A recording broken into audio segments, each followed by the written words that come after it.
Mr. Yankee, can you hear us?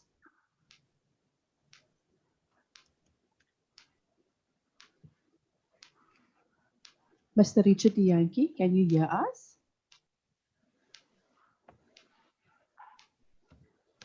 Mr. Morton Hover, can you hear us?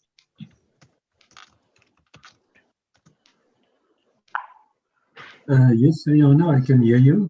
Can you hear me? Yes, we can hear you. Thank you, Morton. Thanks.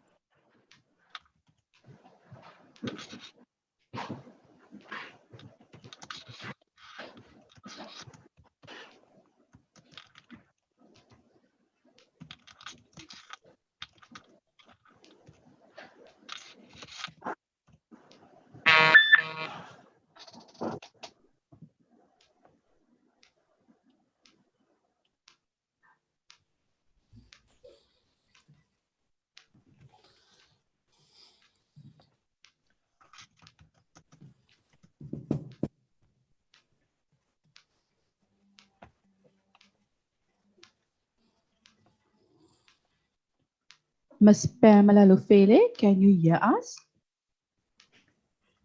Yes, Riri, I can hear you. Thank you very much. We can also hear you.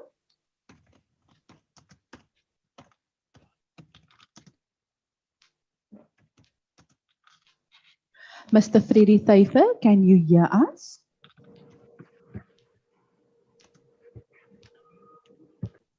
Mr. Freddy Thaifer, can you hear us? I hear you loud and clear. Thank you very much. We can also hear you.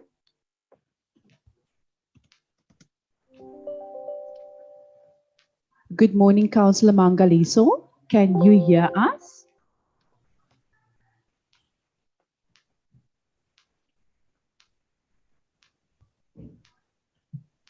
Good morning, Councillor Mangaliso. Can you hear us?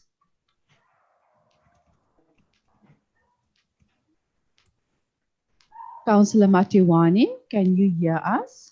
Yes, ma'am. Thank you very much for the confirmation, Councillor. 1 2. Councillor Mapitiza, 1 2.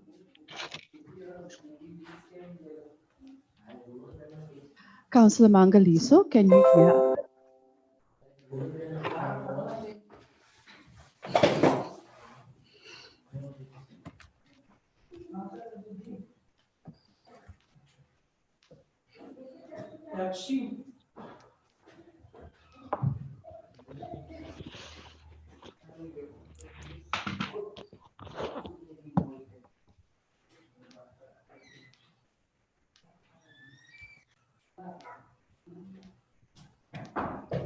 One, two. Good morning, Councillor Rassau. Can you hear us? 1 2. Councillor Mangaliso, we can hear you. Can you hear us? Good morning, Councillor Rassau. Can you hear us?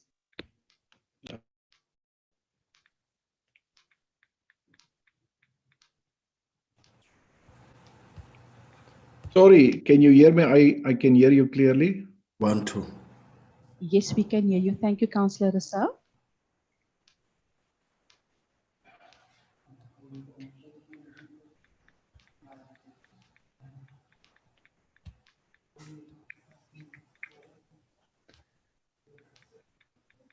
One, two.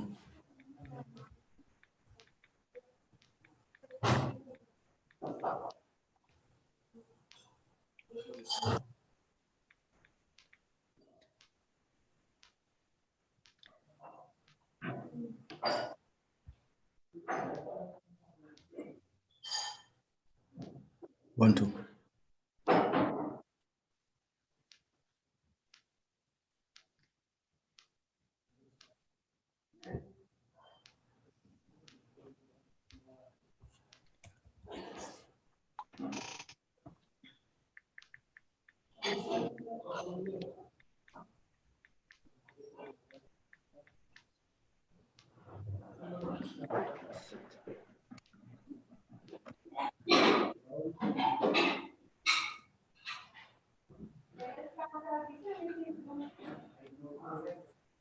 Good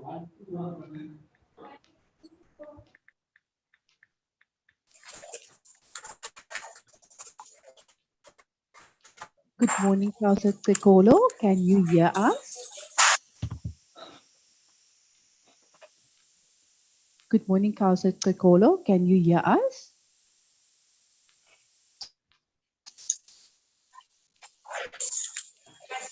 Yes, morning. Thank you very much, Councillor.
Rihanna, Yes, Alderman Gericke. we are on 11:05. We haven't heard anything from the speaker. Is the meeting still going on? The speaker is just about to address the council, Alderman. Thank you.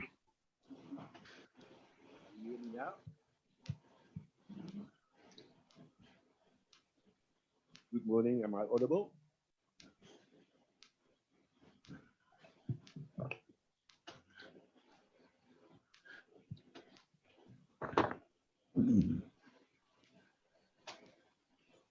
Thank you. Notice is hereby given in terms of Section 29 of the Local Government Municipal Structures Act 117 of 1998. At the council meeting of the 2016-2021 term of the Garden District Municipality will be held via Zoom on Thursday, 10 December 2020 at 11 to consider the items as set out in the agenda.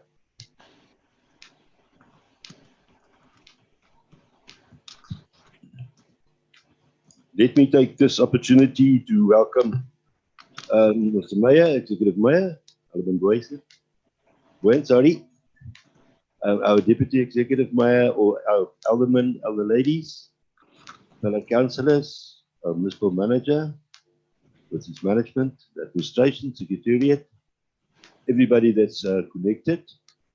Thank you so much for joining us in this meeting. And I'm wishing you a very productive session. Thank you so much. May I then request that we have a silent prayer? And whilst we're doing that, our hearts also go out again to Councillor Mapitiza's family, friends and comrades. Also to Mr. Johannes Jafta, who has lost his father. And Ndati Gladla, who has lost his brother.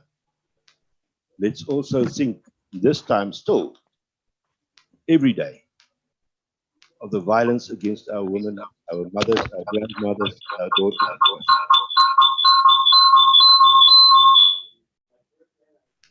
as well as those that are suffering from COVID and that has lost loved ones. May I please ask all the gentlemen, whilst we're having the silent prayer, please to stand up. Thank you.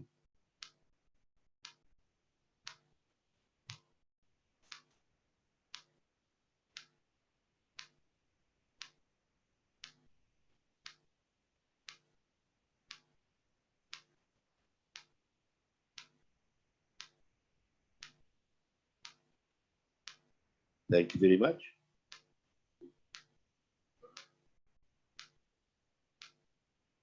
Can I just find from the Secretariat? We are fine with the attendance as indicated on our screen there. Thank you. I've received apologies from Councillor Danny Simon.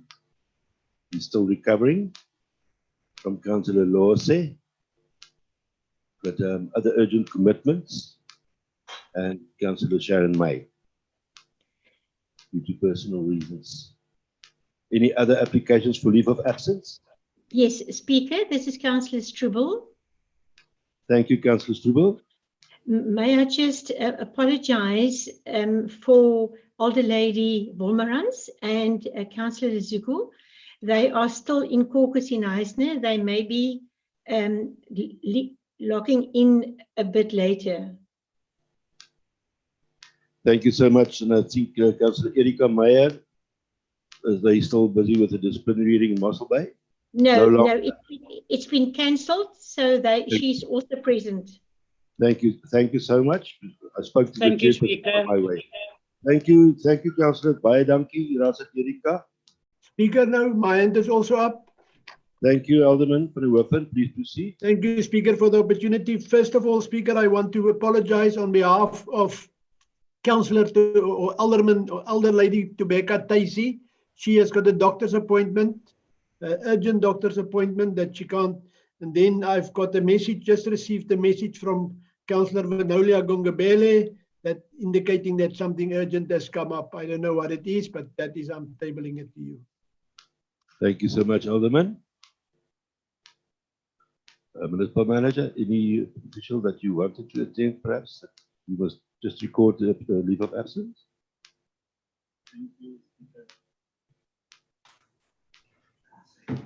Sorry, Speaker. Good morning. Good morning, Speaker. May I Can you speak? say again? May I speak, Speaker? Yes, please.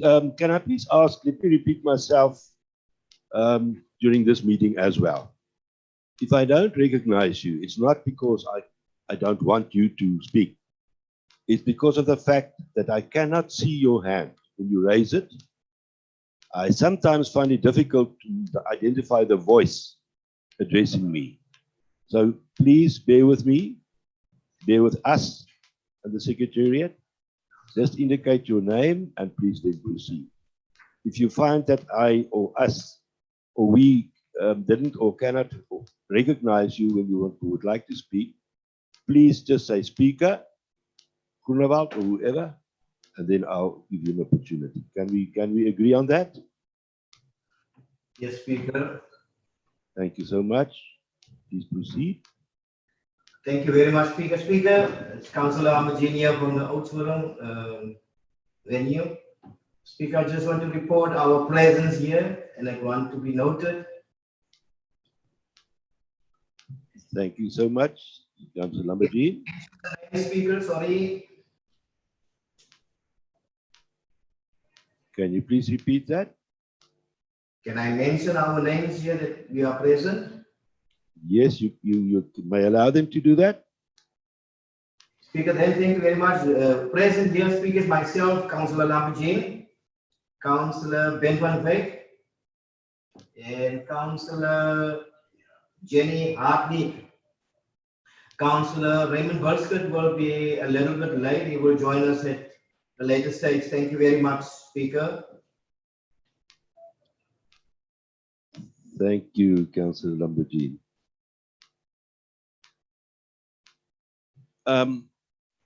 Okay, can we then move to the next item, please? It's noting the provisions of Schedule 1 of the Code of Conduct for Councillors of the Local Government Municipal Systems Act of 2000. Noted. Speaker. And then, sorry, you had requested if there were any. My apologies. My apologies. All senior managers are present. Mr. Tembani Loliwe is one who is not present. I submit an apology for him. He had to take leave sick leave. Thank you so much, MM. My apologies. And thank you also, is it Mr. Luliwe, that they sent us a daily update on the employee status. Much appreciated. Thank you. Can we then move to the disclosure of interest by councillors and officials? Any councillor that's got a pecuniary interest on any item that to be discussed? Or from the official side? None? Can we then move on? Mr. Mayor, can I again, before I take the opportunity, for you to share us your communications? Thank you, Alderman Boyson. Thank you, Mr. Speaker. Mr. Speaker, I'm still tired of last night's by-elections, and that is an indication, Mr. Speaker, that this region once again proved itself that we can work together. And I'd like to contribute.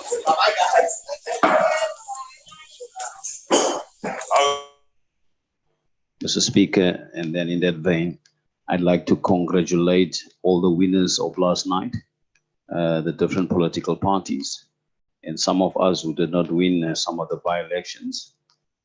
We still opponents, and we will still work together because it's all about the communities out there. And as I was saying, we've already illustrated that we can work together. There were no incidents which I'm aware of, unlike normally in other parts of the country, and well done to all the politicians. Then, Mr. Speaker, as we would remember that last Friday, we had a visit by the National Minister of Health, Minister Mkhize, and also the MEC of the Province of Health, Dr. Mbombo, and all the relevant players and partners and stakeholders and all the frontline people were all fighting this pandemic COVID-19. We all joined under one roof, and I know that all eyes are on us as the Garden Route in terms of what will be the next step. And Mr. Speaker, we can still see that because of human behavior, the numbers are still increasing. And once again, I'm saying, and we are pleading to the people within the Garden Route that all of this is in our own hands, Mr. Speaker. We're the only ones who can deal with this matter. And we can only confront this, Mr. Speaker, if we stick to the basics.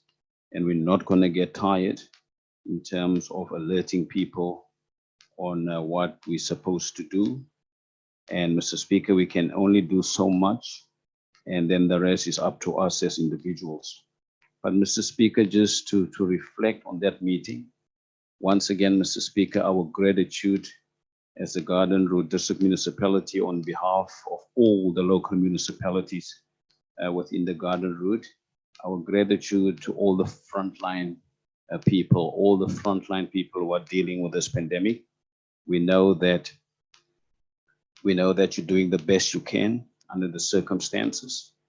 And I'm also proud to say, Mr. Speaker, that we are very fortunate in the sense that we do have the facilities in the Western Cape, and more so in this instance within the Garden Route. But Mr. Speaker, the challenge would always be that the facilities will be strained as the numbers are growing. And when the numbers are growing, Mr. Speaker, we then run out of people, doctors, nurses, interns, environmental health practitioners, etc., etc. So we really ask the people to take that into account, that their behavior will determine what will be the outcomes for the Garden Route, because within a matter of a week or so, the President and the Premier will certainly make an announcement in terms of what would be the next steps for the Garden Route. But then also, Mr. Speaker, what emanated from those engagements last Friday, we then managed, Mr. Speaker, to put again a broader joint task team, or I would call it a joint task team initiative, Mr. Speaker, which include a broader spectrum, environmental health practitioners, doctors, firefighters, law enforcement, Department of Labor, SAPS, etc., etc.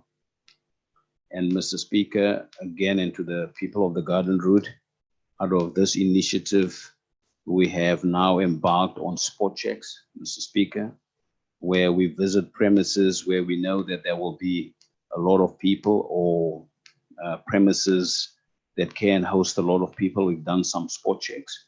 And Mr. Speaker, I must say here that out of those spot checks, Mr. Speaker, we've already closed down some businesses in George and in Hessequa because they're non-compliant. And this is a warning out there to everybody who's in the space. It's not just about going on business as usual.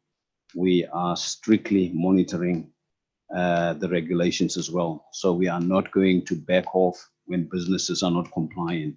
So to all the business people out there and everybody else, we are coming to see whether people are compliant. And I must also state here that our next focus now will be people in the hospitality industry, accommodation, and people in the recreation space.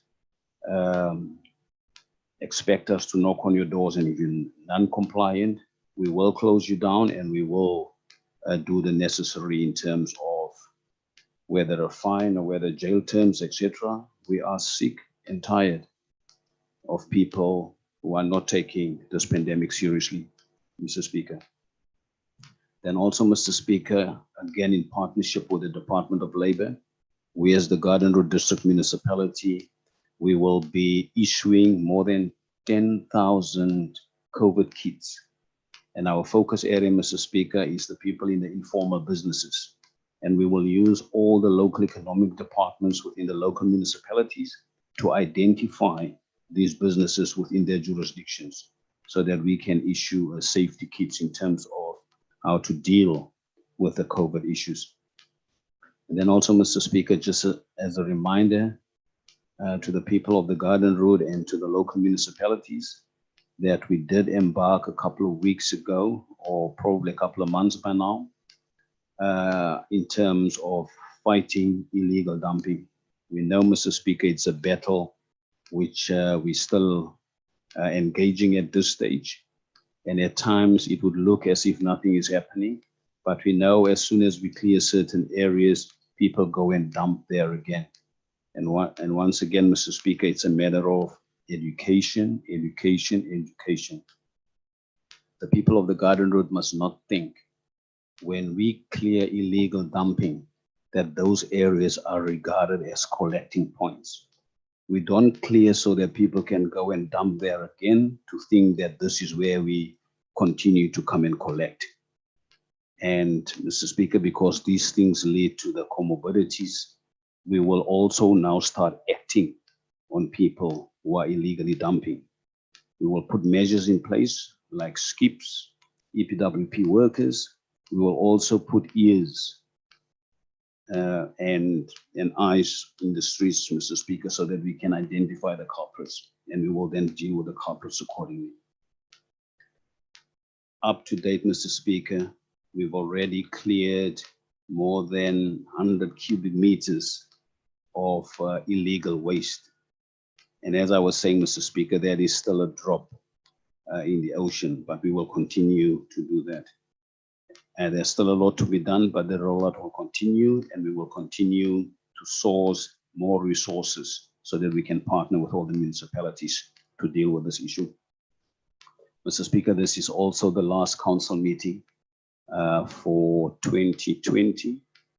And on that note, Mr. Speaker, I would like to wish all the councillors, all the officials, all the people who are working with us, I would like to wish them a Merry Christmas, Mr. Speaker, and then also a better 2021. This has been a very tough 2020 for all of us, but I also know, Mr. Speaker, although we formally drawing the line in the sand, I also know because of the pandemic, meetings will still continue because we're now in a different era. We will still be on virtual platforms when there are cases or incidences which we need to discuss. Please be on standby, councillors and officials, that might happen. So when the call comes through or where the invites come through, please respond, because it would definitely be part of attempts for us to curb the spike of the COVID-19. Thank you. Thank you very much, Mr. Mayor. Colleagues, I would like to ask you to... Speaker, my hand is up. Councillor Strubel and Councillor van der Walt. I'll give them opportunity after I've spoken in that order, and then Councillor Harris as well. Can you just remind me on the order, please? So what I would like to say before any responding remarks are being made, more specifically on the COVID issue, please be mindful of the fact that we do have a report today that will also serve at council. F2, it's an update report on the actions taken by the District COVID-19 Command Council to address the COVID-19 pandemic. I don't want to inhibit your responses, but please, let's have a discussion. If you want to discuss the COVID issue further, let's do it on that item. I'll appreciate that. Your responses, please keep it short and sharp. Thank you so much. In that order, Alderman van der Walt. Thank you, Speaker, for the opportunity. It is really appreciated. Speaker, I'm a bit derailed today because I'm still waiting for Patco to call me, asking to resend the link, giving me direction on some of the items, asking a way forward on some of the issues. So I'm confused. Regarding the 16 days of activism, on a lighter note, I think I'm glad it's over, because I'm sick and tired of the gender abuse and violence the last few weeks. It was hectic. The by-elections, congratulations to the ANC. You've done well. Well done. Sorry for the DA. The visit of Dr. McKeezy, Zweli McKeezy, I think that added lots of value. I'm not going to discuss the issue of COVID, as I'm going to adhere to what the speaker has said, but I just want to alert you, we are not strict enough. People still does not understand the spreading of the virus. They do not understand it. And I'm not going to labor that issue now. I'll speak later on this one. But just imagine yourself, if there's no law enforcement on the roads, just think what it would look like. Even if everyone here have got a license to drive or whatever, there's no law enforcement out there. I'm going to keep it there. The illegal dumping, if there are no consequences, people will continue dumping. In George, there's no consequences. So the same applies for the COVID. It will spread. People will just continue dumping if there's no consequences. Speaker, I rest my case. I hope it's short enough. Thank you very much, Alderman van der Walt. And I give an opportunity to Councillor Strubel. My apologies, Councillor Strubel, that I didn't give you first the opportunity before Councillor Alderman van der Walt. But yes, please proceed. Thank you. Speaker, thank you very much. It's no problem. I just wanted, regarding the attendance register, to also make sure that you have noted Councillor Anne from our party's attendance. She actually placed a SMS on the WhatsApp group of the Garden Route DM Council to say that she is logged in now and she is in attendance. Please. Thank you. Thank you so much, Councillor Strubel. I also would like to ask councillors that join later, Councillor Lambergine, just to announce themselves when they participate in this meeting. My problem is when more than one councillor partake in this meeting, we do not see them, and I do not question their attendance at all, but we must have some record somehow of all councillors that attend. So if you can do me that favor, I would really appreciate it a lot. Thank you, Alderman Gericke. Thank you, Speaker. Good morning, everybody. And thank you, Mr. Mayor, for your speech. Just in short, congratulations to the parties that have won the election, and in particular the African National Congress, in an outstanding, excellent performance in Oudtshoorn. There's definitely an appetite for change in our communities. I'm going to leave the issue around about COVID, around COVID, to the item that's on the agenda.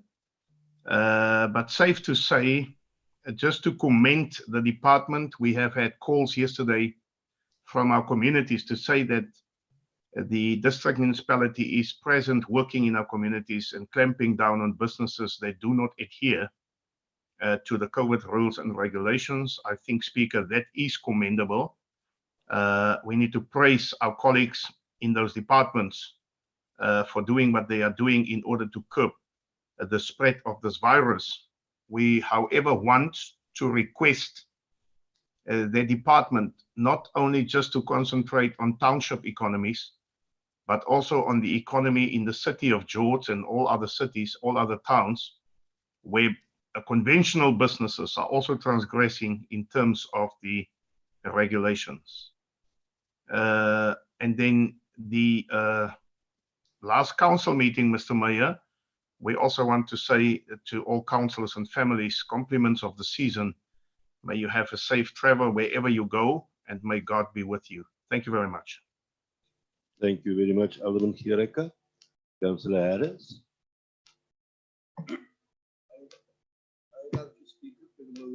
Yes, you're welcome. Ek sal baie kort wees.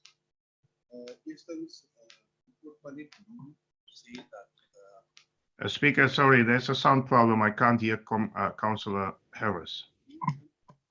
You move the mic a bit closer. kan jy my nou hoor? Yes, comrade, thank you. Baie dankie kom met my doen. Mr. Speaker, in die eerste plek ek is maar nou 'n kort tydjie by die Tygerberg District Municipaliteit. Maar voor ons nou oorslaan na die 2021 wil ek net baie dankie sê vir almal se ondersteuning in hierdie kort tydjie wat hulle besit in die hulp van die administrasie en komitee se kant. Dan wil ek ook net almal, Mr. Speaker, Mayor, Deputy Mayor, al die councillors en geseënde Kersfees en 'n voorspoedige nuwe jaar toewens. God het ons uitgespaar tot nou. En ons vra ook sy krag en genade om ons deur te dra in 2020. Ek sal later praat oor die COVID-19 en sovoorts, maar ek dink daar is heelwat die Tygerberg distrik 'n bekommernis oor die en 'n vrees oor die toedrag van sake en die toeneem van COVID-19 gevalle. In kort het ek vandag in die plaaslike media gelees dat die kwesbares ook nou van 1824 is en dat hulle ook nou deelneem aan die verspreiding van die virus. So, Mr. Meyer, ek dink ook dat ons en van u kant as leiersfiguur van die distrik dat u ook 'n sterk boodskap sal uitstuur na die jeug. Dis nou tyd van partytjies. Ons kom ook in ons jong dae deur. Soms kan jy baie onverantwoordelik raak. So ons vra van u kant af my dat u ook 'n sterk boodskap sal uitstuur. Mr. Speaker, is nou nie om kwaad gevoelens te stookie, maar ek sou gehad het en ek kon nie laaste by die vergadering wees nie. Het ons van ons kant af soek gerig dat ons ook die kant van die SAPD moet hoor in terme van hulle verpligtinge. Want ons hoor nou die tavernes en so voort soveel so op social media, veral ons wat in die townships bly, bekommernis is oor die tavernes, waar nog steeds baie mense toegelaat word. En as jy nou gebalsem raak en waar jy nou nie meer oor die masker, jy praat nou maar net aan keer. So, dat daar ook gefokus sal word oor die keerseisoen, baie energie, baie resources sal nou natuurlijk ingestoot moet word. Maar ek dink die veiligheid van elke persoon, elke gemeenskap, elke individu is van uiterste belang. Baie dankie, Mr. Speaker. Thank you, baie dankie, Russell Harris. Thank you. Can I ask for interpretation?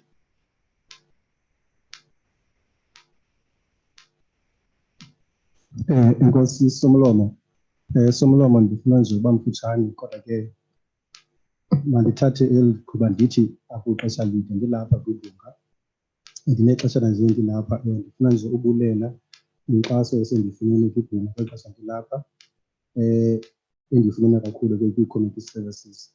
Ndifuna ke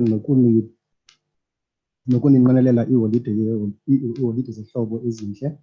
Kodwa ke andifuni uthatha kakhulu nge-COVID-19 ngethatha kwethu nasuke kumba we-COVID-19. Kodwa ke ngokufutshane into endifunda ke kumakhasi onxibelelwano ndifunde into yokubana ngabantu abatsha abaphakathi kweminyaka eyi-15 naku-25 abona basecicini elikhulu lokusulela abantu abaninzi ngale ntsholongwane ye-COVID-19. Somlomo phambilini ndakhe ndacela into yobana kuqhagamshelane namapolisa ukuze akwazi ufundisa abantu ngokuqinisekisa ukubana abantu bayayithobela imigomo ye-COVID-19. Kodwa khona kunjalo ke Somlomo ndiyathemba ke nathi ke sodolophu ngemisebenzi eniyenzayo ke abantu bathi bafunde kakhulu. Enkosi. Diabulen, Nkosi kakhulu. Thank you so much. From my side, I would just also like to, again, convey Council's sincerest thanks and appreciation for the memorial service and the arrangements and the manner in which. Love it. Ek het 'n ou rooie ook gehad. Jy kon iemand doodgooi daarmee. Dis soos 'n wapen. Ja. Wel, ek hoop net jy gooi jou mikrofoon ook dood terwyl jy dit doen. Thank you. Let me repeat myself. I would like to convey Council's sincerest thanks and appreciation for the memorial service of Councillor Mapetiza. It was really, really very special. And I so wish I could record the pastor's message that day of being in one mind, of being servants to the people, of knowing that the seat you sit on has got power. But power is not about politics or other things. He said, show me a man full of love, and I'll show you a man of power. Let's be reminded, and I really, again, thank you, Mr. Mayor, thank you, Municipal Manager and Tati Modistrat, and everybody that participated. That young man, he's not De Vries, that sang a song to us, was very special. So I really think it clearly indicated that we are a caring municipality for our councillors as well as our staff.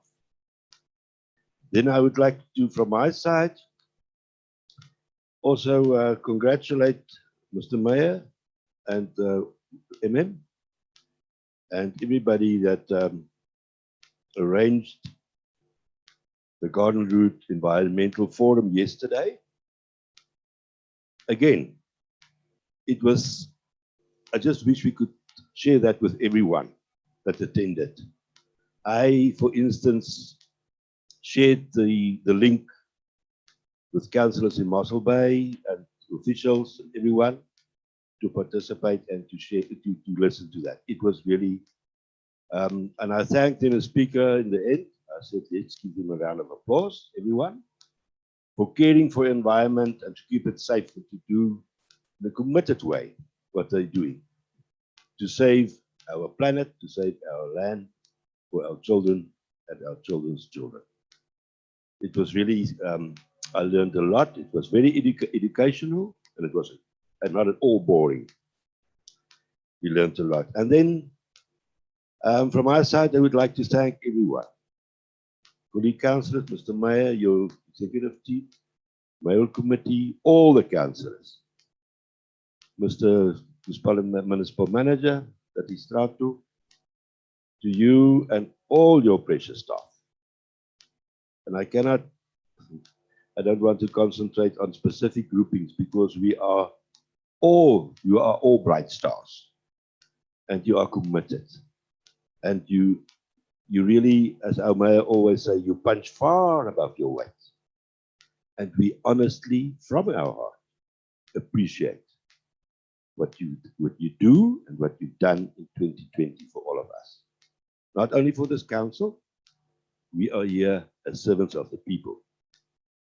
And we are not here just because we should be here. We've got a purpose. And that is why Gardenwood exists. And thank you so much for all the hard work. What we've done, and again, I would like to thank Zeliswa and B and everybody that also assisted me. We are busy preparing, and those present today will receive their Christmas gift and their diaries. And we'll see to it that those that are not in attendance here today, you will receive your diary and your surprise pakkie, Christmas pakkie. So I would like, from my side, again, to say to everyone, I wish you all a blessed Christmas. And let 2021, in the Lord we trust, ons sal elke dag vat soos hy kom. Maar baie voorspoed, everything of the very best for 2021 to everyone. Then lastly, I've received a request after we started from our municipal manager for an urgent item to be tabled today as an additional item. And that is Strato, you can explain to us the letter from the Auditor General. I know that we can also forward it to all councillors if need be, or email to councillors. But can we add it as an additional item so that we can table it today if it's fine with you as well, Tati? Thanks, Speaker. Take your permission, I can table the item in my communication. It's not complicated. Thank you. Thank you, Mr. Municipal Manager. You may proceed. Thank you. Thank you, Speaker, and good morning again to all councillors, to Mayor and other men and other ladies, colleagues, everybody who is taking part in this meeting. Speaker, we just received now, just before 11, a communication from the Office of the Auditor General for the tabling of the letter from the Auditor General. It is addressed to the Speaker of the National Assembly, T.R. Modise. I am required to read the full letter for the record, Speaker. So I will read the letter into the record for tabling. Thank you. The letter is dated 18th November 2020, which we received today. It's addressed, as I say, to Dear Honorable Modise. It's titled Report of the Auditor General on the delay in submission of audit reports on the separate and consolidated financial statements of local government in terms of the Municipal Finance Management Act 56 of 2003, auditees for the financial year ended 30 June 2020 at number 1. As required by Section 126(4) of the MFMA, the AXA must report to Parliament the reasons for the delay if it is unable to complete any audit within 3 months of receiving the financial statements. It is also advisable to do this as soon as a delay is anticipated. I therefore provide a report dealing with the late submission of audit reports on the separate and consolidated financial statements of the MFMA auditees for the 2019-2020 financial year. Introduction. In normal circumstances, the MFMA requires that separate and consolidated annual financial statements be submitted by 31 August and 30 September respectively, which then leads to finalization of audits by 30 November and 31 December respectively. This enables municipalities and municipal entities to table the annual reports by 31 January annually. Given the state of disaster declared by the President on 26 March 2020, the Minister of Finance issued government notice number 851, which exempted the executive from complying with the relevant deadlines contained in sections 126.1 and 2, 127.1 and 2, 129.1 and 133.2 of the MFMA. As a result of this, the separate and consolidated annual financial statements were now due on 31 October and 30 November 2020 respectively, requiring audit reports to be finalized by 31 January 2020 and 28 February respectively, to enable tabling by 31 March 2021. I anticipate that on 31 January 2021 and 28 February 2021, the audit reports for many MFMA auditees will not be finalized. Reasons for delay in finalization: the non-submission of audit reports within the prescribed time frame is due to the following reasons. A, the impact of the pandemic and the resultant lockdown had a significant impact on the AXA's ability to complete the PFMA audits by the cutoff date of 30 September. And 232, translated 35% of the audit reports could not be signed off in time. This rollover is affecting the commencement of the MFMA audits. B, the 2-month extension will also result in the audit period being extended over the festive season, which historically impacts the audit process. Conclusion 7, as a result of the challenges mentioned above, I hereby wish to inform you that the AXA will not be in a position to comply with the sign-off dates. The finalization of the external audit process remains a critical milestone in the accountability process to make critical financial information available to Parliament and the citizens of South Africa. Accordingly, the AXA will endeavor to finalize these audit reports by 28 February 2021 and 31 March 2021 for separate and consolidated financial statements respectively, to enable the necessary oversight processes to be successfully completed.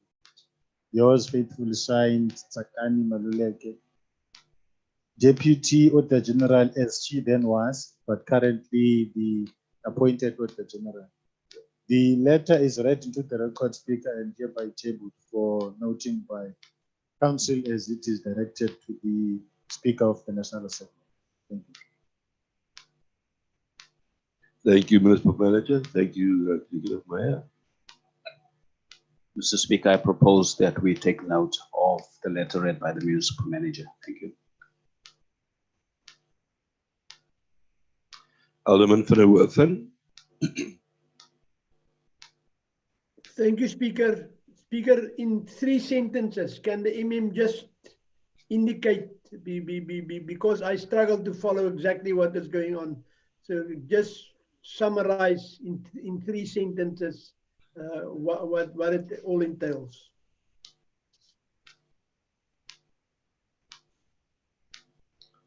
Thank you, Emem. I'll give you an opportunity just now. Any further input on this matter? Or can I ask Emem, would you like Yes, to? basically, Alderman van der Hofman, the AG is asking the Speaker of the National Assembly to take note that the deadlines for the submission of financial statements this year will not be met, and therefore this letter must be tabled in all councils and in Parliament. Thank you. Thank you, Emem. As a conclusion, also reads as a result of the challenges mentioned above, I hereby wish to inform you that AGSA will not be in a position to comply with the sign-off dates. And that is the gist of it. In terms of the legislation which the MM also read into the record, that is the reason why this letter was explanatory notice now being given, and that is the reason for it. The way I understand that, MM. Thank you. Councillor Spies. Yes, Speaker. Unfortunately, I couldn't hear most of what the MM said, but my question is, shouldn't we then shouldn't we have at the first meeting in the new year, shouldn't we consider adjusting our process plan for the annual report because of this? That's correct, Speaker. We were waiting for this confirmation. We will then review the annual report process plan. Thank you. Are you covered, Councillor Spies? No, I wanted to know, are we going to assess the process plan at the first meeting of the new year, or will the MM will let us know? We will do it at the first opportunity, Councillor. Thank you very much, Speaker. Can I then take it, Councillor Spies, that you second the proposal that we take note of it? Yes, Speaker. Thank you very much. Thank you, Councillor Spies. If I proceed, Speaker, through you, Speaker, Mr. Mayor, we've just received, just for information, that on 16 December, the Minister of Transport and Public Works will be visiting the taxi ranks in the region and is inviting yourself and officials that you deem relevant. It has just come in now, just that maybe for information. Thirdly, Speaker, on the institutional impact of COVID on staff, since the last report, Speaker, I have not received the latest because these are confidentially disclosed to a central point, Mr. Loliwe, who is off sick. So we don't have the latest information until he gives it to us. We're not going to talk about what we had on the corridor and all that. However, I can confirm that no reports of hospitalization has been reported to us. And the number that we had, most of the people there are supposed to be recovered by now. We were at 9 in the last count. I think all those 9 should be recovered by now. We have implemented the 50% cut of the staff as of last week, Monday. So the staff numbers that we have now is 50% to ensure social distancing and all that.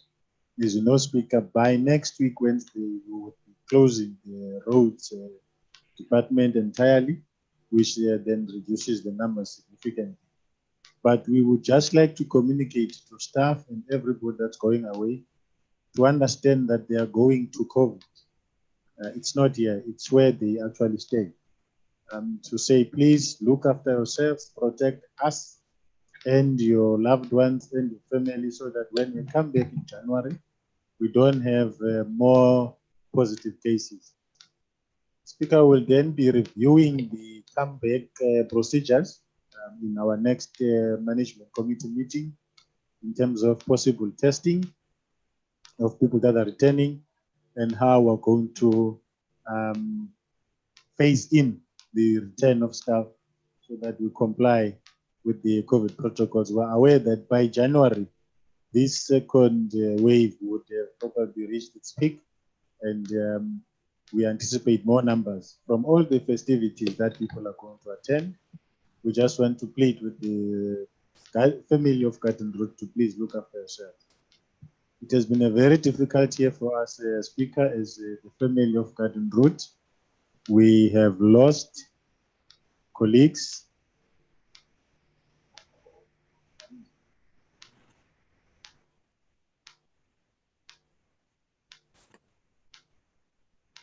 We have lost staff members and councillors. We pray that we don't lose any more to COVID or to any other incident. We know that during this time, people go to homes and all the festivities. We pray for travel mercies, so that those that are traveling are safe, to look after themselves and their families. We wish everyone in the Garden Route family, on behalf of management, a very festive season, safe but festive season, Merry Christmas, and a different and better 2021. I think all of us have suffered enough this year. I think we should really pray that the next year is different. There is a caution that we want to give. People are listening a lot to the news about the vaccine. and then they tend to think that this thing might be over very soon. Not in this country. The president has said the vaccine possibly will only be available in the second quarter of 2021 for us. So for all of us in the South, it's still business as usual in terms of COVID. Please don't think that when you see in the news there's a vaccine in the UK and elsewhere, and then you lower your guard. Please, let's protect each other. Thank you, Speaker. Thank you very much, Municipal Manager. My apologies. Richard comes to me to say the following councillor indicated that he would like to speak because I cannot see the hand. So my apologies for the interruption. It's not, doesn't upset me. That's the way we try to accommodate each other. Thank you very much, Municipal Manager. Thank you, Tati Monistrato. I also heard on the news that those that with allergies that take medicine for allergies should not take the vaccination. And I must either get rid of my cat, which I won't do, because I've got hay fever and I've got my drops here and I take my pills, so I must take special care. I will not be able to take the vaccine because I'm not going to lose my cat or my dogs, for that matter. But thank you. It was an urgent, it was a plea, but it's really a question of life and death. That's it. Black and white. You're not referring to, it's either this or that. You either live or you die. You either let other live or you, well, your behavior will lead to the death of others. That's it. It's either live or die. And I don't want to be the one that said, I'm so sorry that I've taken away your brother, your father, or your son due to my negligence. So thank you, MM, for those words. We really take it to heart. We now move to item 9, the approval of the minutes of the council. Yep. My apologies. You walked here to tell me Tati Mangaliso would like to speak, and old age is not for sissies. But thank you, Tati Mangaliso. Also, thank you for acting as the program director during the memorial service. You really spoke also from your heart, and we appreciate each and every word and the way that you acted also during the memorial service as program director. Tati Mangaliso, please proceed. Thank you very much, Speaker. My apologies for this delayed hand, but I was battling to get your attention in this regard. I know that this particular item has already been, we have already noted it, but I had a burning question relating to the submission made by the municipal manager about the delay of the audit reports. I just needed to clarify.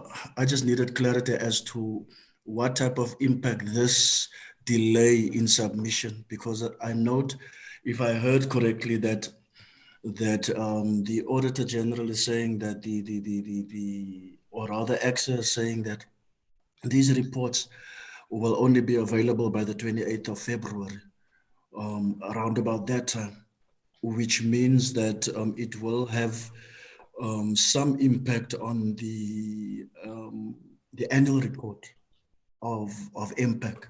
Now, I just needed to hear from the MM what kind of impact would it have on the annual report that needs to be prepared for them.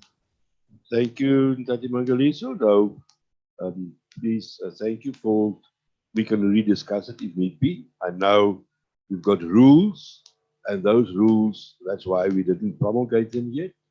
And my apologies for not being able to see your hand being raised timelessly. And I again repeat, if anybody would like to speak, please switch on your mic and say speaker, and then you may then proceed. Thank you, Emin. Thank you, Speaker. Yes, the delays have had an impact on the annual report process plan. That's why Councillor Speech was asking for going to revise it. Yes, we must revise it, but still within the legislated timeframes, which outside of Circular 63 is that by 31 March we have finalized everything. So we'll receive our report on 28 February from the AG, and then during the month of March, we will then have the oversight report, the audit committee report, and then all those reports will then be submitted to council at the end of March, which is the council meeting that should be adopting quite a number of important documents, reviewed IDP, and so on. So that process plan would take that into consideration. We are meeting with the AG on a regular basis, and the last meeting was yesterday. The audit is going very well. They are already at 50% complete as of yesterday, and they are now referring to their seniors for review of their conclusions, and we are all confident that our report may even come earlier than 28 February. But you must understand that because the delay is nationwide, it might delay ours as well, but they have committed to 28 February. But we are still within the MFMA requirements, although we are outside of Circular 63, which this council has adopted. However, we'll still be within the 31st of March deadline. Thank you. Thank you so much, Stratu. Councillor Mangalisu, are you covered? Thank you so much, Speaker and MM. I'm covered. Thank you. Thank you, Ndati. We now move to item 9, approval of minutes of the council meeting, dated the 26th of November 2020. Just 2 corrections from my side. Elder Lady Wolmerans, as we know, were granted leave of absence due to the hardship that she had experienced, family members that passed on. Can we just note her name under apologies? And then on the annual report is the only thing that needs to be noted on that. I asked for that. Is that the tabling of the annual report be noted? Those there were 3 or 4 recommendations, and that was the only resolution that we've made. That's from my side. Any further corrections or that you would like to bring to our attention? Morning, Speaker. Nothing from my side, but I would like to propose that we adopt the minutes, please. Thank you. Thank you, Councillor Kritzinger. Elder Lady Kritzinger. Is there a seconder for this, for the adoption of the minutes?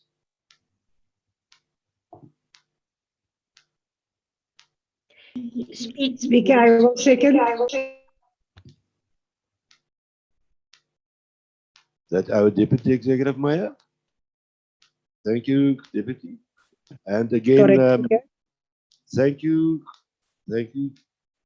Elder Lady Rosina.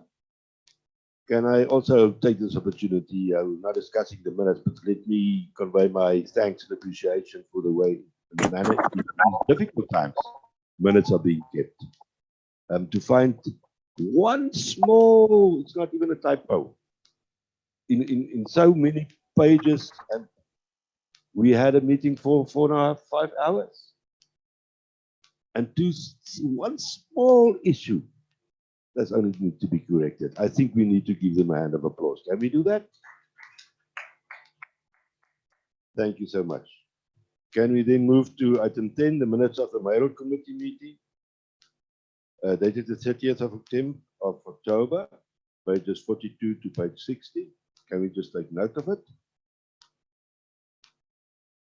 With thanks from our side, Mr. Mayor. Thank you so much, Mr. Mayor. Can we then move to the following item?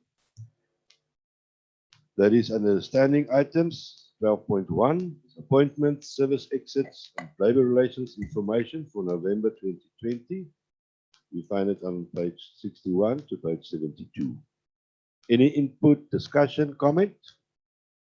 Questions of clarity? Elder Lady Kritzinger. Oh my goodness. Thank you, sir. If there are no questions or anything, I would just like to say that this is the standing item that we get every month on our agenda. regarding all appointments and people that's left the service, disciplinary proceedings, and I would also like to ask council to please adopt the recommendations. Thank you so much. Thank you, Elder Lady. No further comments, input of question of clarity. Can I then request that we seconder for this item? You just take note of it. I will second speaker, Councillor Meyer. Thank you, Councillor Meyer. Your voice I will forever be able to identify. You speak also with a very soft tone. Thank you. Can we then move to section A, reports from the speaker? None. Section B, reports from the executive mayor. We start off with this third additional allocation adjustment budget 2020-2021 MTREF. It's the medium-term revenue and expenditure framework, pages 73 to page 107. Alderman Boyson, Mr. Mayor. Thank you, Mr. Speaker. Mr. Speaker, it is tabled in front of us and it's self-explanatory in terms of the content.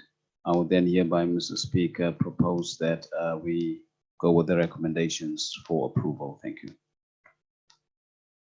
Thank you, Alderman Boyson. No further input or comment? So we've got the recommendation. Can I get a seconder then for the executive mayor proposal? I'll second, Speaker. Thank you, Elder Lady Wolmerans. I can just share with you that Councillor Spies, I don't know if I'm wrong, but I just received notice that you're finding difficulties with your signal where you are. Thank you. Section C, it's reports from the Office of the Municipal Manager. C1 is the appointment of 2 audit performance and audit committee members, pages 108 to 113. Comment or input from this straightforward issue? Thank you, Emmet. Nothing further to add on, it's clear. Thank you. If there are no comments and or input, the chairperson of MPAC, Councillor Chaba, good morning. Are you with us? Good afternoon. Good afternoon. I'm here, Speaker. Thank you. Thank you, Councillor Chaba. My watch is a bit slower than Alderman Gericke's watch. It's 2 minutes, almost 2 minutes past 12. And my apologies for saying good morning. You've got the report. You've got the recommendation in front of you. Alderman De Vries. Thank you, Speaker. Just a question. I'm not sure about the current composition and the remaining members of the audit committee. We are adding 2 males to the committee. How will the gender composition of the audit committee look like? Thank you. Thank you, Alderman De Vries. Any further input or questions of clarity?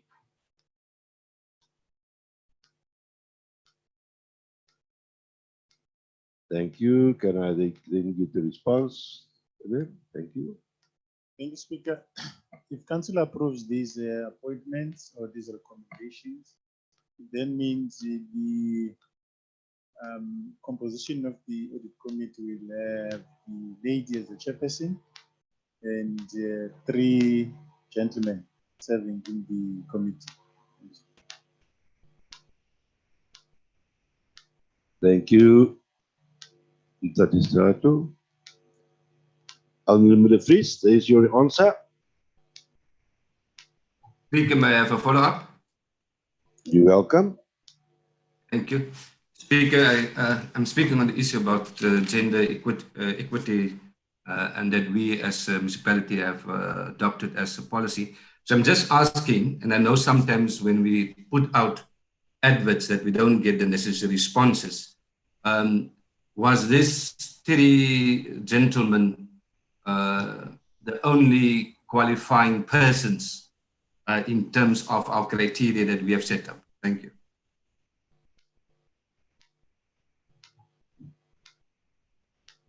Further clarity, perhaps?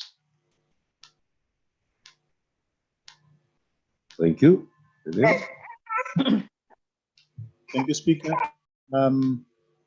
If you look in page 110, the report, there is a list of all people that applied. 1 up to sort of numbers, but there's quite a few people that applied. So I think in the wisdom of the colleagues that sat for the interviews, these may not necessarily be the only qualifying persons, but these could be, in terms of the report, these are the recommended candidates that had applied. I don't think you could only have 2 people in South Africa qualifying, but in those that have applied, these are the 2 being recommended. Thank you. That is true. No further, if there are no further input or comments on this matter, can I then get a seconder for our Executive Mayor? Speaker. Speaker. Thank you, Councillor Chaba. Thank you, Speaker. I just wanted to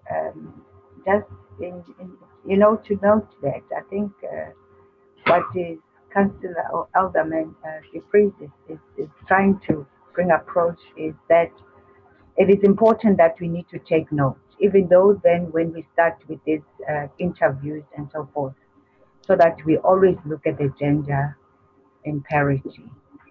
It is important. I understand that at times we always look for the best, yes, but also let us ensure that gender equality is also taken into consideration.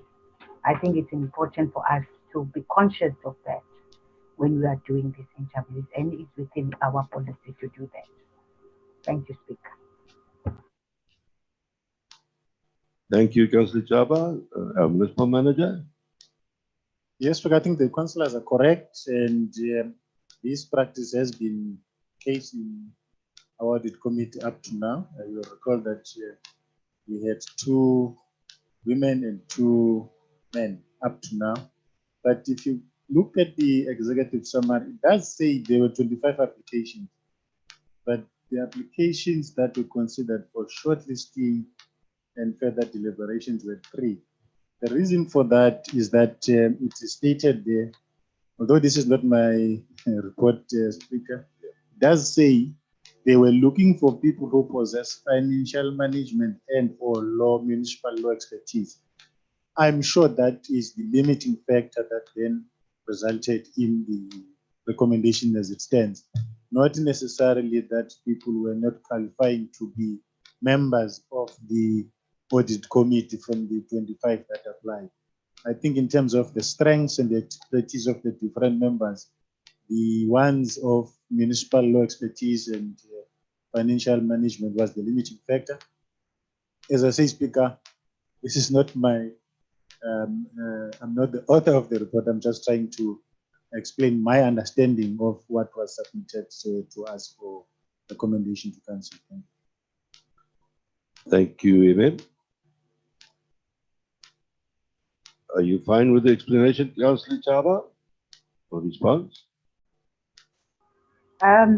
Not really, Speaker. I am not, but since that council will go for it, but I just want us to let us send a very strong message that even that in areas of this kind, let us be conscious of what we are doing, because we have a obligation to ensure that in terms of gender mainstreaming, in terms of gender equality, we meet those targets.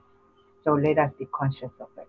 That's it. Thank you. Thank you. I think, thank you, Councillor Chaba. I think we are all committed to redress so that we can get equality regards our sexes. Thank you. Can I get a seconder then for this item, please? I so second, Speaker. Thank you so much.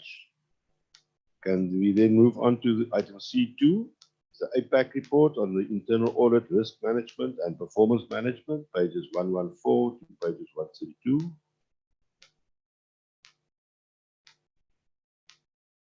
Any input or comment on this report, please?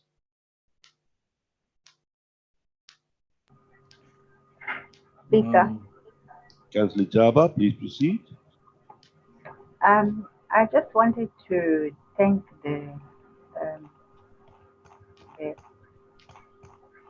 internal audit office for such detailed report.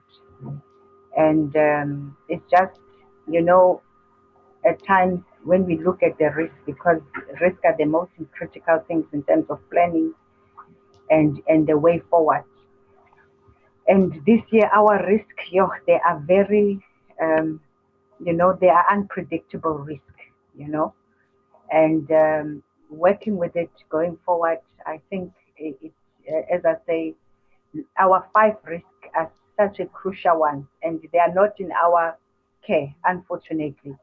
It's the only one that perhaps we can work on is the risk number 3, the slow economic growth in the district and how we can improve that and monitor what we have said. But I think in terms of looking out of this this report, in terms of risk management, our risk, it just look, and the landfill area, I'm glad we're going to be having that input as well.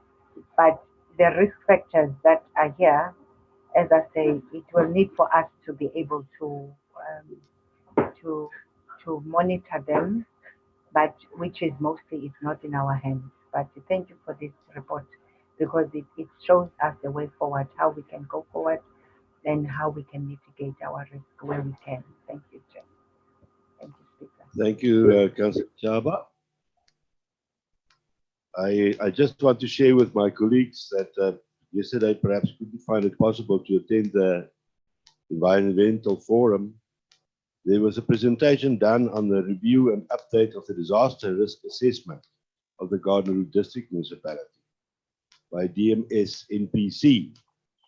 And the scope of work was also conducted to see how they can do it. And they've got the current reality assessment, they've got a scientific-based disaster risk assessment, they've got a specific methodology. It was very interesting, and I'm sorry to derail, I don't want to derail any discussion on this, but if you need the presentations on the environmental forum of yesterday on the risks, you'll find it on our website. But thank you, we are now speaking on, thank you for the words, Councillor Chaba. I take it that's a proposal that we adopt this C2. Any further comment or input? If not, can I then get a seconder for this item, please?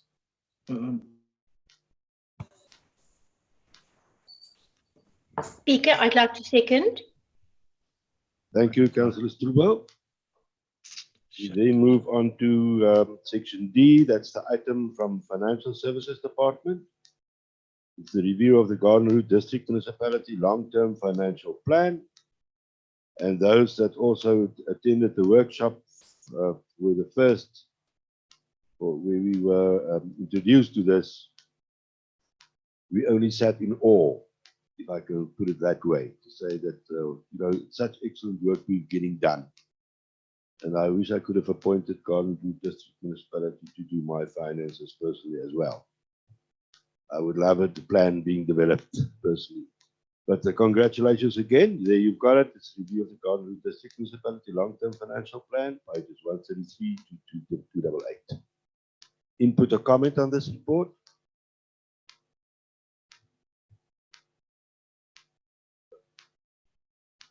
Thank you, Mr. Mayor.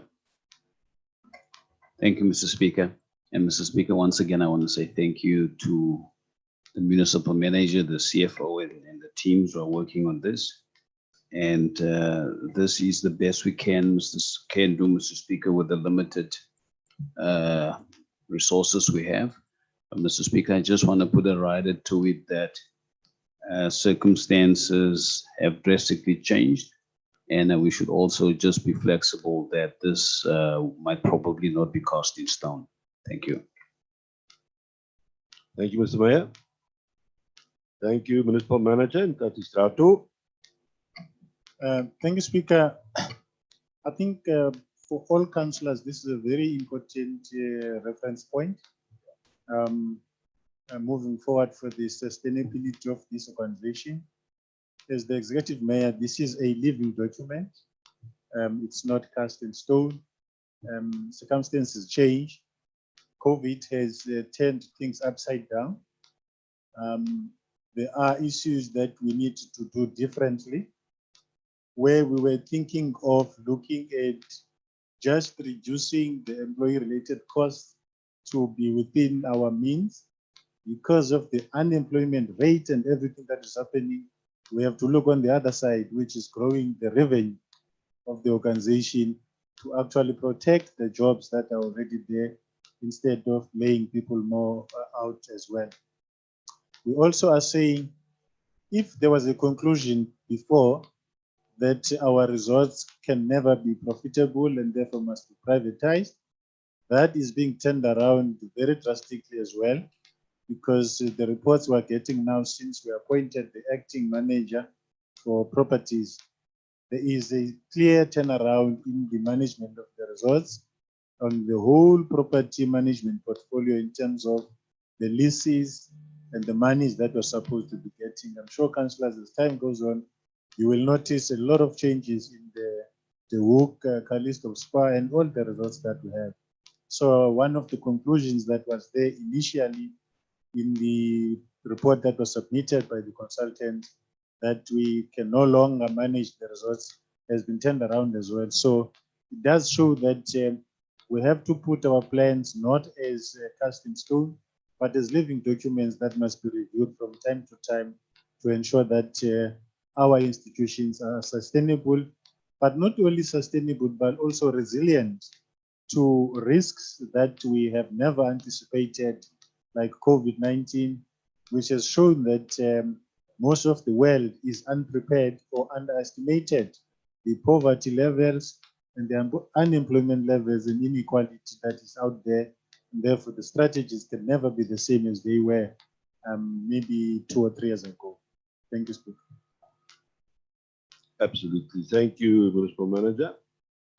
Can I get a Alderman, Mr. Executive Mayor?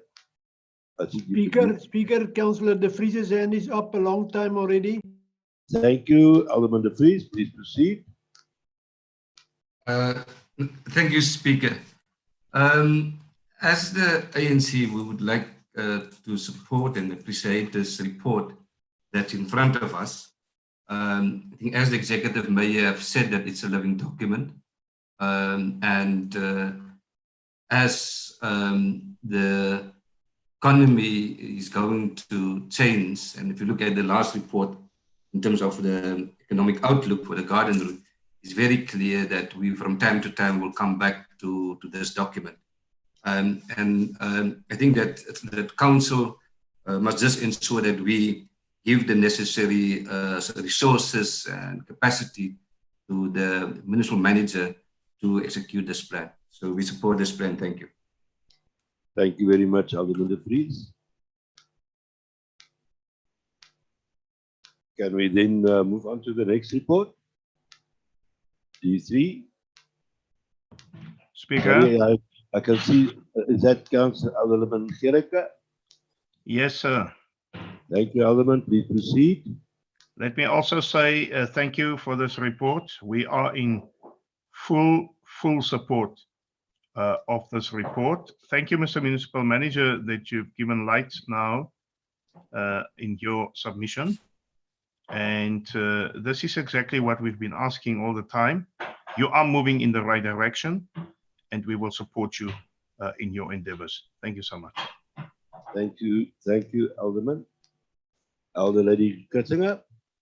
Yes, Speaker, I would just like, I think there was a glitch as far as printer is concerned, because this deviation report is marked as D3, which was on the 26th of November. It was marked D3 and it was for October. So I think the heading was copied from last month to this month. It should be D2 and it should be the report for November, 1st to the 30th of November. If they could just fix that, please. Thank you. Point of order, Speaker. I've got it. Thank you, Alderman Van der Westhuizen. Speaker, we're not at that item yet. Yep, Are we? That's the next one. Yeah. We That's the still next need to item. wrap up the first one, D1. Thank you, Alderman Van der Westhuizen. Mr. Thank Speaker, you, Alderman Gericke.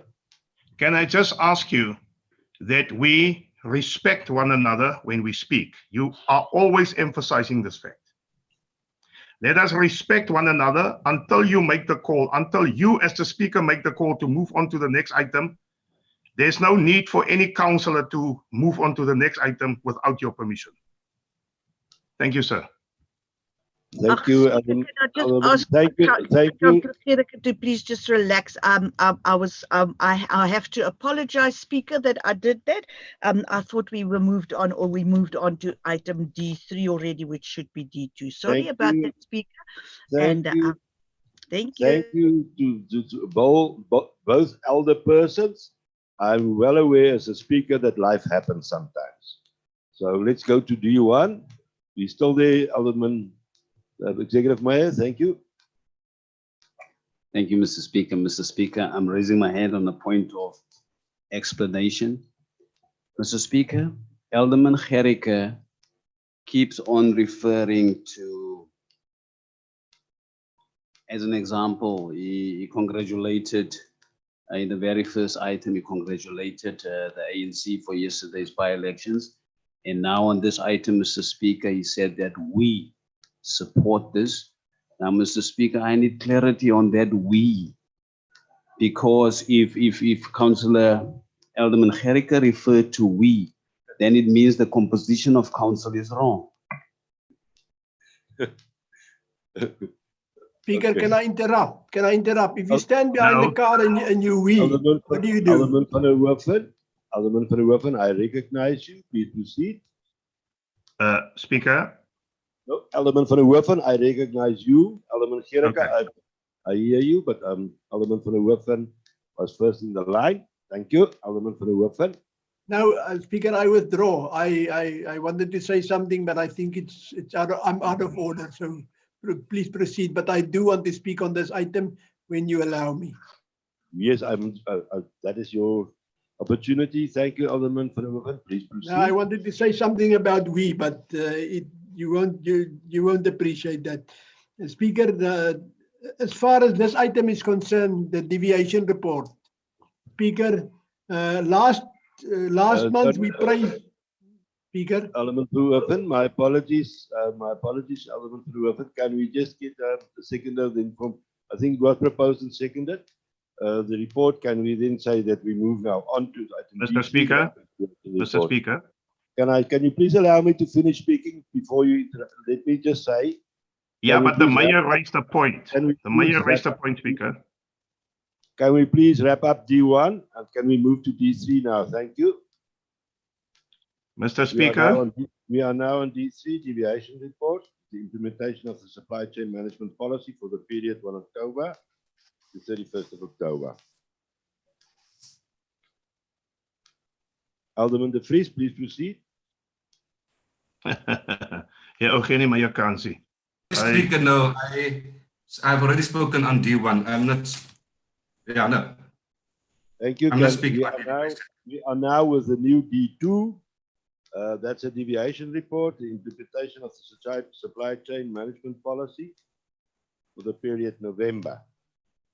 Elder Lady Kritzinger. Anybody else? Anybody that would like to make an input or comment on this report? I see there are two hands, but I can't see who they are. Alderman van der Westhuizen, Alderman van der Westhuizen, Alderman van der Westhuizen, and then Alderman Gericke. Thank you. Thank you, Speaker, for this. Really appreciate this.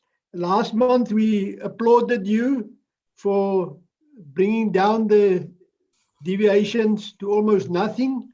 This month, there's a 53,000 rand, 58,000 rand, but it's roads, and we understand that there may be deviations there.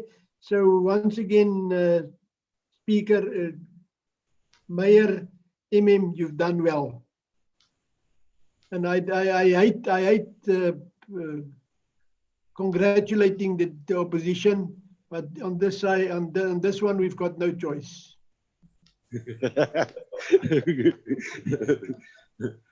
Thank you for being us. But it's not the DA that we congratulate, it's the administration, Speaker. Okay, there you've got it. Alderman Gericke, please proceed.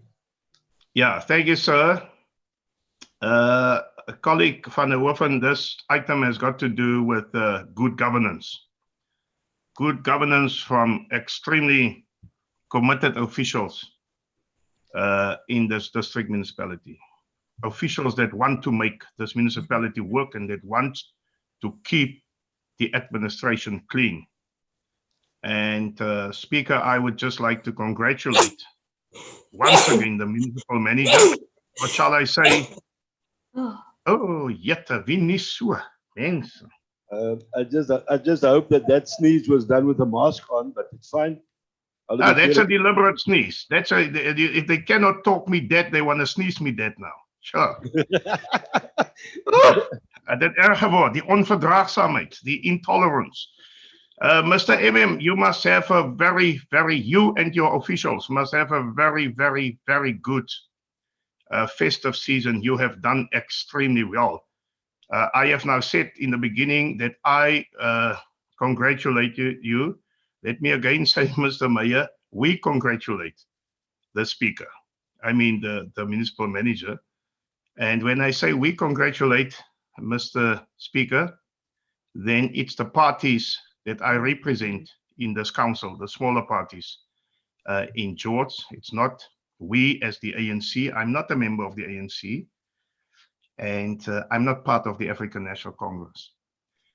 If that is enough for the newspaper, if they ever want to write about us, but congratulations, Mr. And then also to the political executive, well done. Thank you so much. Thank you, Alderman Gericke. Can we move on? You've got a proposal in the seconder with appreciation and thanks. Congrats again. We are now. Mr. Speaker, Alderman Speaker, Gericke. can I propose this item? I'll tell you why. Since the days that I served on MPAC, we have hammered the administration with regard to this, these type of deviations. They have done it right. I want to propose. Thank you, sir. Thank you. You've got a couple of engagements. I'm looking forward to the final of this round. Thank you. Can we then move on to the section E? Am I correct? E1. It's a recruitment and selection policy. Pages 296 to 323. Any input, comments on this matter? Yes, Speaker, if I may. You may introduce the item. Please proceed. Yes, at our council, or at the workshop that was held on the 18th of November, council requested that a special task team be put together to discuss the changes in the policy. So whereafter it be referred back to council. So myself, Councillor Spies and De Vries had a meeting on the 2nd of December with the HR staff, and changes were made and debated thoroughly, and the agenda and it was agreed upon the changes that was made. It can be seen in the policy. It's all highlighted in red. I thus want to propose that council approve and adopt this policy. Thank you very much. We had a very fruitful meeting. It was a very nice and a very fruitful discussion that took place on the 2nd of December. And I think yes, I think we did what was expected of and asked from us. Thank you so much, sir. Thank you, Elder Lady. Before I ask for a seconder, can I invite all colleagues for any input or comment that you would like to make? Alderman Gericke. Yeah, not a lot. Just to say thank you very much to the organizers, whoever invited just the ANC and the DA. Thank you very much that you ignore all other parties, but that you invite only the ANC and the DA to impact this policy. Thank you very much. Did we just ask the workshops that were also held, were attended? That was, well, I know that we all attended that. Can we just make sure again? And I don't think it was opzettelijk at all. So I don't want to respond on behalf of the administration in this regard, because we're not prepared for a response to that. But yeah, we are on this item. Can we've got a proposal? Any further input or comment on this matter, on this item, please?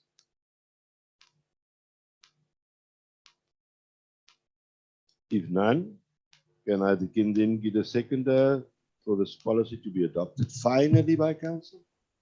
It's taken a long time, but it was worth it. It was worth it. It reminds me of taking 2 steps forward and 1 way backwards, 2 steps forward and 1 step backwards. But yeah, I'm not being political here. It just reminds me of that. That's the way we go forward. Our second speaker. Thank you so much, Elder Lady Wolmerans. Can we then move to section F? That's a progress report regarding the Regional Waste Management Facility Project, public-private partnership in comparison to the implementation of the other possible alternatives. And the report is on pages 324 to pages 359. Thank you, Municipal Manager Ntati Strautu. Please educate us further. Thank you for the report as well. Thank you, Speaker and councillors. As you know, we've been engaging you in the developments in this project for some time. We've now reached a stage where we have consulted all parties that needs to be consulted, from the national to the provincial treasury, all municipalities. We've consulted with the lawyers and everybody, the finance advisors and everybody that can assist us.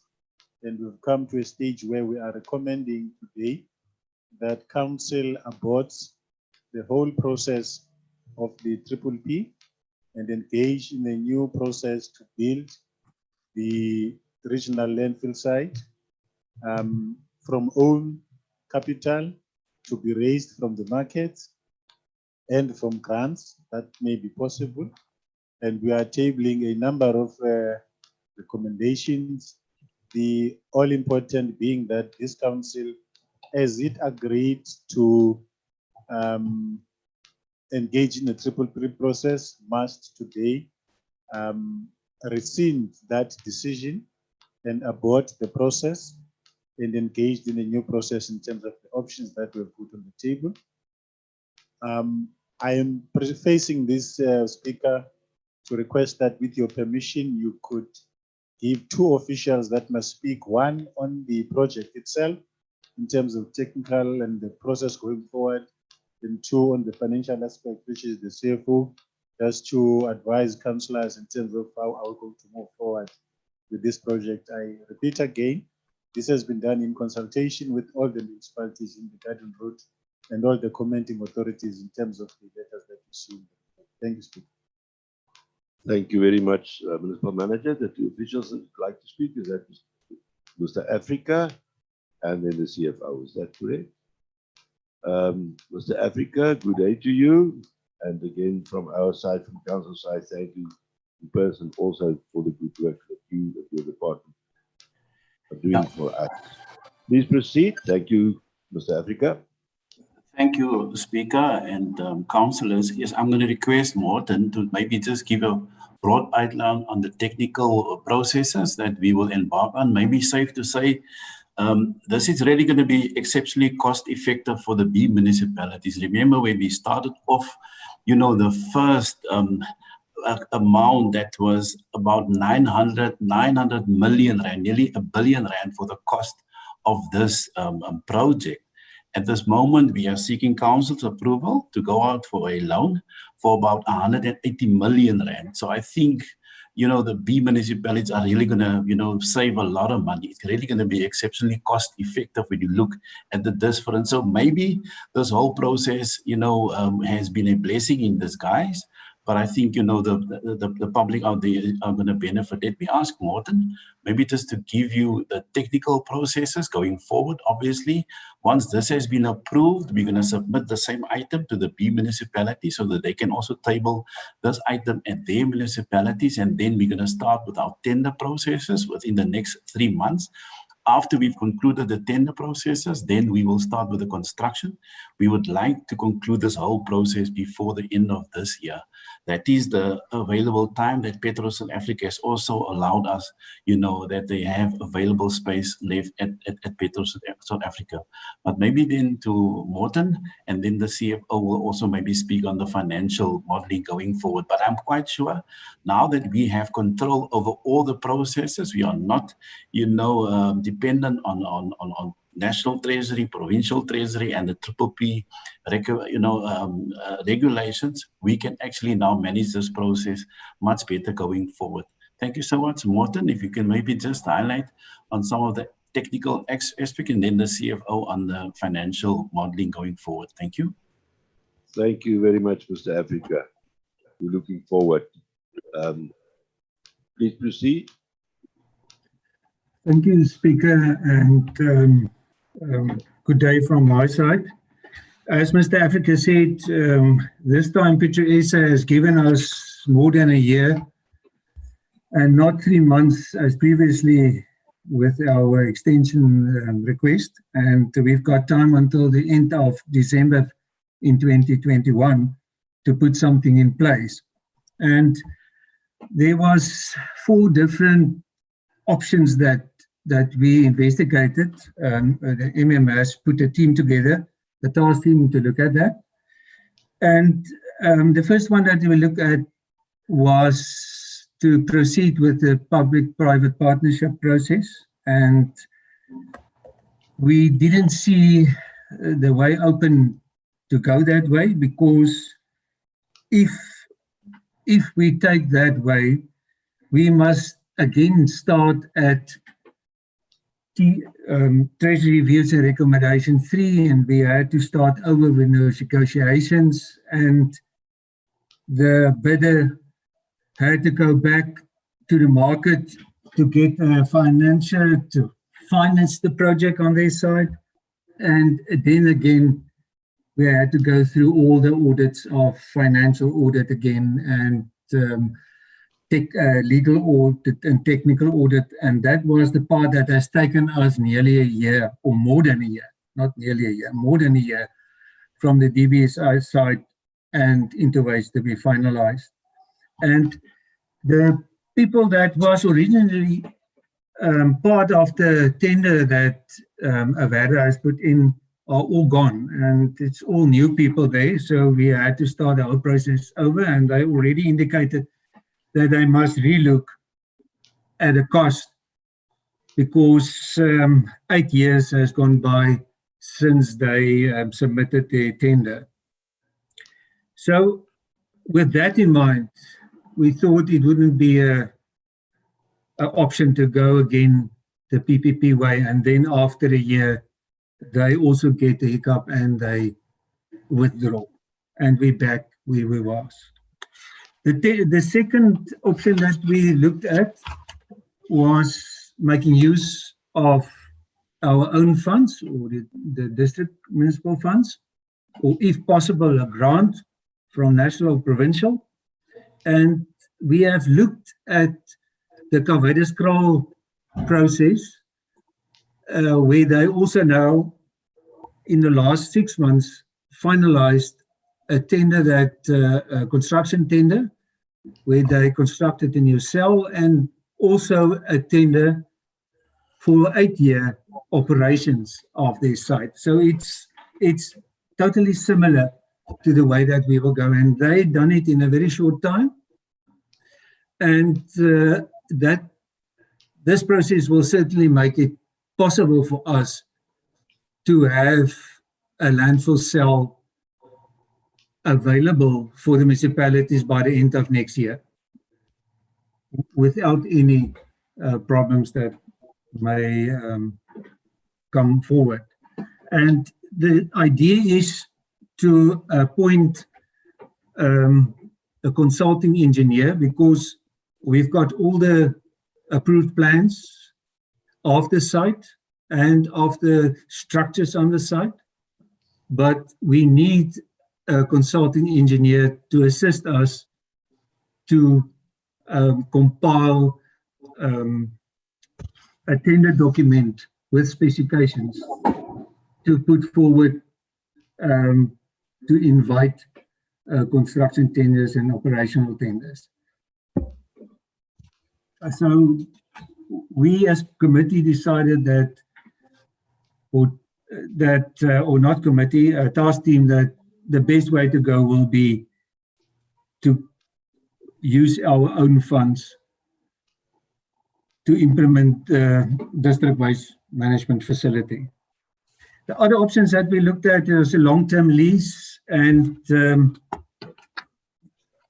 also the sale of the property, but we didn't look further at that because we will certainly sign our control over the site and everything away if we put the site on a long lease or sell the property for somebody to run a site on the property that they will buy. That is in short, Speaker. I don't know if there's anything else, but that is in short on the technical side what we worked through. Thank you very much. Sorry, Alderman Wilson, would you like to come in now or after the CFO? You're welcome to do it anyway. You can do it now. Okay. CFO, please. Thank you. And then Alderman van der Werven. Alderman van der Werven, would you like to make a comment or ask a question before I request the CFO to respond? I don't want to ask a question, Speaker. I just want to say, seemingly this whole process or the whole development is a blessing in disguise. Because seemingly, we would have been much worse off if it proceeded as initially planned. So we support this whole process and the procedures that are followed. Thank you so much, Alderman van der Werven. CFO, please proceed.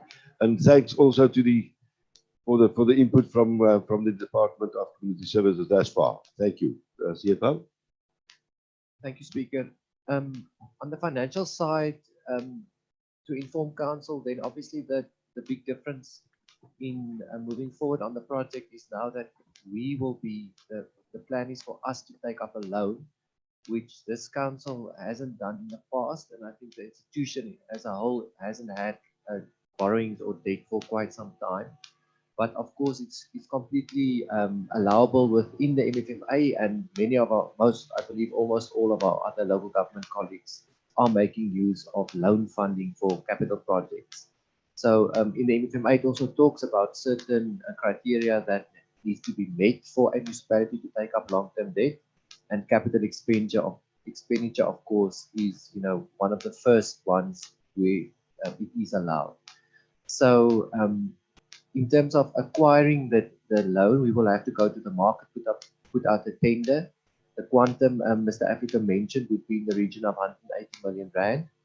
And then the response to the market will be brought to council, where council will have to approve the taking up of the loan.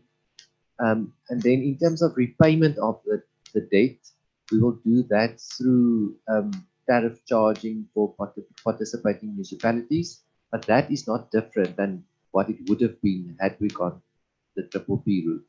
That is also the reason why we spend considerable amount of time and effort to keep local municipalities on board with the project, because they are integral in the success of the project, because the repayment of the construction and operating will be recovered through tariffs to the municipalities. Thank you, Speaker. Thank you so much, CFO. I'm sure that we're still far above investment status and not chunks, so we'll find a loan fee. Thank you, Mr. Meyer, would you like to respond now? Should I first give Alderman Gerek an opportunity to come in and then you can respond finally? Is that fine with you? Is that it? Thank you, Alderman Gerek. Speaker, thank you. Let me just understand whether I missed something here. This project, the Regional Waste Management Facility, is of critical importance to the region, and therefore we were all very happy and excited for the establishment of this project right in the beginning. But do I miss something here in terms of the initial presentation? All 7 municipalities were gonna contribute towards the establishment, and the financial implications would have been covered.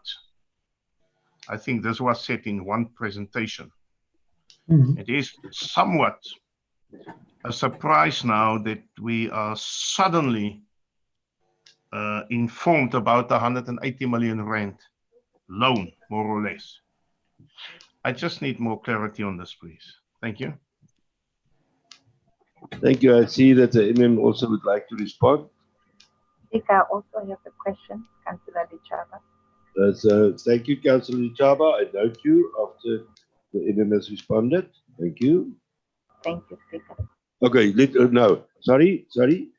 Councillor Lichaba, please proceed and then we can request the MM to respond. Thank you, Councillor Lichaba. Thank you, Speaker. My question is coming from 6.4. It talks about the legal implication that in terms of interwaste, we are unable to proceed, and due to the fact that there was no contract. Now I'm asking myself, is how come that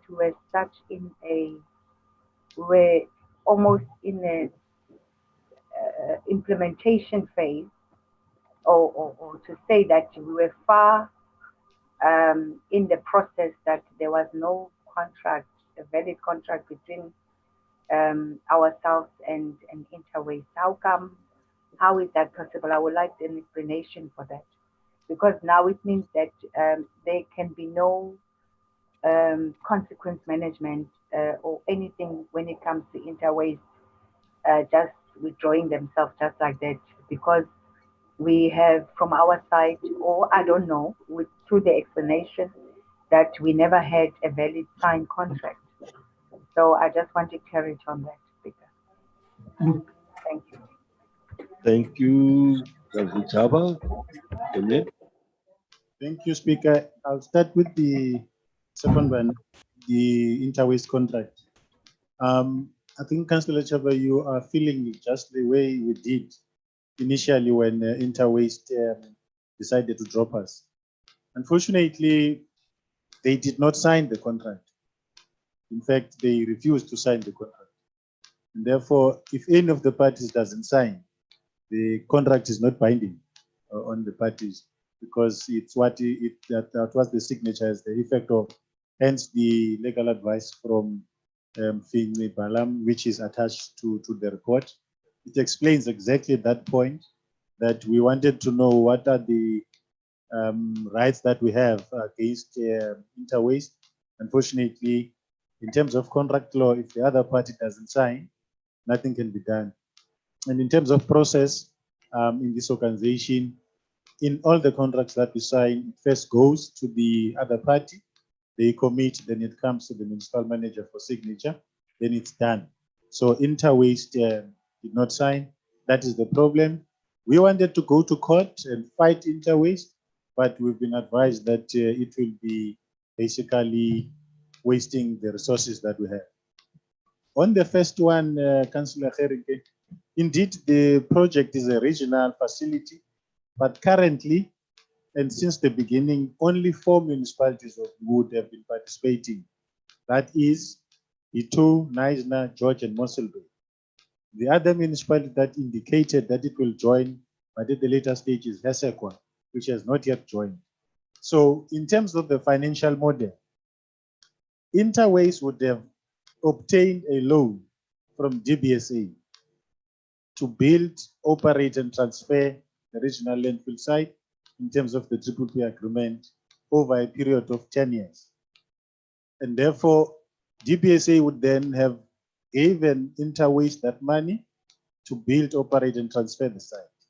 The financial model was such that Garden Route would then be indebted to Interwaste for the repayment of the DBSA loan, hence the PPP. But then for Garden Route to raise the necessary capital to repay that loan, the 4 participating municipalities would have then raised the tariffs from their users in terms of the user pay principle to redeem that loan. So that was the financial model. The difference now is that we take out the other 2 parties, which is DBSA and Interwaste, but the Garden Route itself raises the capital from the market, either from DBSA, from any other development finance institution or commercial banks, and finance the construction of the project, and then, in our view, outsource the management thereof to a private party for a period.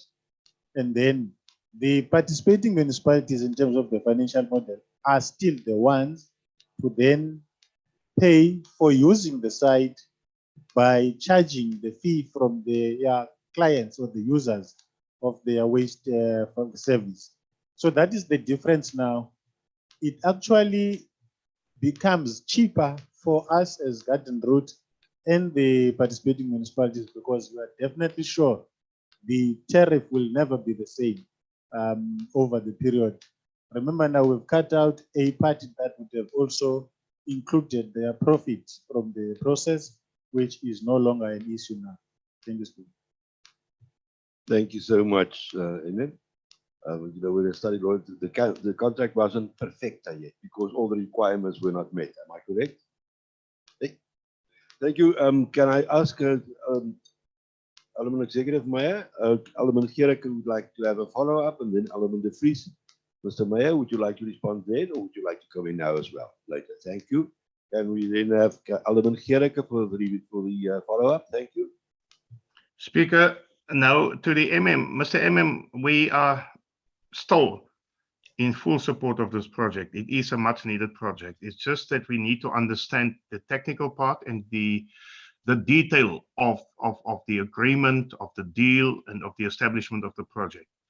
4 municipalities participating now. I know that we have most probably some of the councillors in this meeting of those municipalities that are not participating. Please explain to us, in terms of those municipalities that did not make a contribution, how will that affect their participation or the benefit of the service? How do we write our papers? Because certainly other municipalities cannot carry some municipalities that do not pay for their services. Mr. Speaker. Thank you, Alderman Gericke. The member would like to respond. Thank you, Speaker. Those municipalities, specifically Oudtshoorn, Kanaland, and Heseko, at this stage, do not need this service from us because they have enough landfill space where they are, so they will not be using the regional waste facility. However, Heseko has indicated that in due course, they will need to use the facility and therefore will join in the facility at the opportune time. When they do that, they will then have to also pay a tariff just like the original municipalities that started with the process. It has always been like that, Mr. Speaker. Thank you so much, Can I then give the opportunity to Alderman De Vries, please? Thank you, Speaker. I think I want to start with the support of our Chief Whip, whereby he's saying it's important that we continue with this project and that we support this recommendation. Speaker, I think in hindsight, some of us will say is that we should have followed this route that is currently in front of us. And and but also strengthen my point normally that the private sector is not always the solution, or sometimes they are not the solution.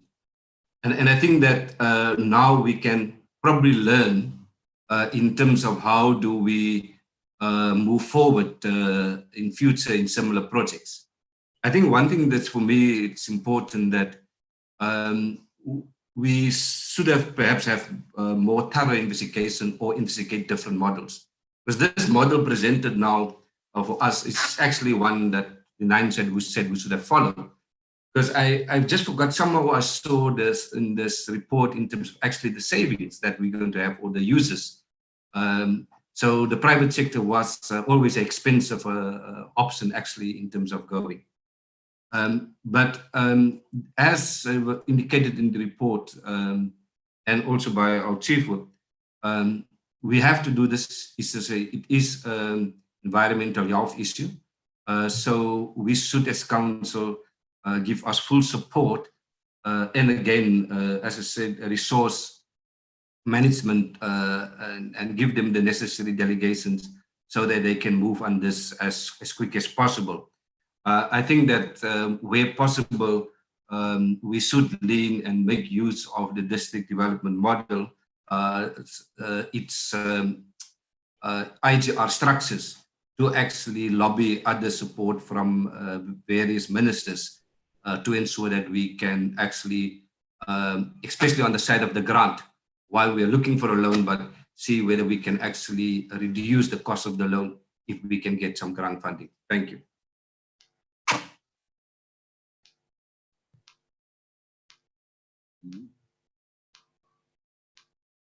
Councillor Spies, and then if there are no further orators on this matter, and then don't worry, I won't allow a ubiquity. So, but thank you. Can I get Councillor Spies and then the Alderman Yes, Speaker, am I audible? Can yes, you hear me? are. Yes, I thank can you, hear Speaker. Speaker, I'd really like to thank the ANC for their open-minded and broad thinking and strategic thinking in this matter. Even though they stuck a finger in our eye about congratulating themselves on the by-elections yesterday, we move on quickly to what is important to the garden route. Thank you very much to the opposition for their support. Thank you, Councillor Spies. Alderman Executive Mayor, please proceed. Thank you, Tate. Thank you, Mr. Speaker, and thank you to all the contributions. And I am 99.5% covered, Mr. Speaker, in terms of the contributions, both from the politicians and the officials. Mr. Speaker, I just want to come in here from the blind side.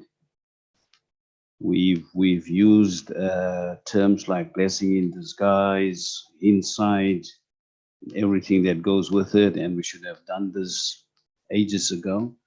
My blind side, Mr. Speaker, is that after all these years, 15 years in the making, now my question is, with what is in front of us, because of how long this thing got packaged and what happened eventually. Now my question is to the learned people, probably they won't have the answers now, but it's something that is playing off in my mind, Mr. Speaker, is that would there be any exemptions in terms of time frames and in terms of our end of the line with Petro SA? And that's my only worry, you know, because we've been working for 15 years on this thing. And I'm now just thinking in terms of the supply chain management processes, where would that put us? And if there are any uncertainties or any foreseen or unforeseen delays, where would an exemption fall in based on the historic nature of this project? Thank you. Thank you so much, Evan. Thank you, Speaker, and thank you, Executive Mayor. Indeed, we approached National Treasury exactly on the issue of exemptions, and in the letter attached, they have unequivocally said they are not going to allow any exemptions. Having regard to everything we've said, no exemptions. So what we've done, we've worked out the timeframes that if we appoint this engineer as quickly as after this meeting, it then gives us enough time, Mr. Mayor, to do the tender for the construction in 90 days, which is the allowable time. That is January, February, March. We appoint, then we start construction. The first cell, Mr. Mayor, must be ready in the next 3 months of construction.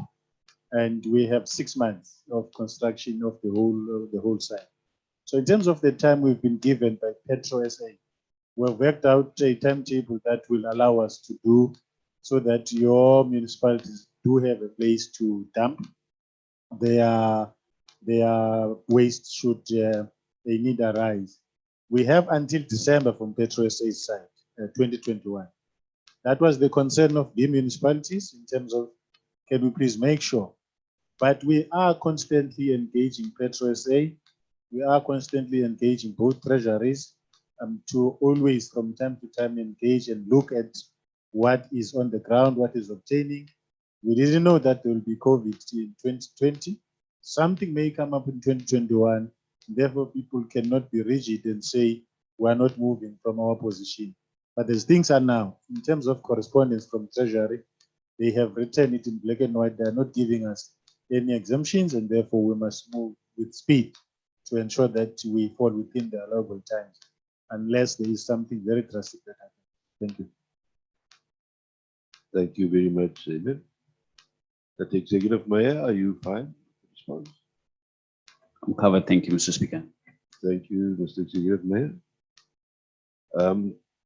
We do have proposals on seconders, so we can move on to this item. Am I correct, Johanna? Be fine. Thank you. Can we then move to the next item, please? And that is the update on the actions taken by the District COVID-19 Command Council to address the COVID-19 pandemic.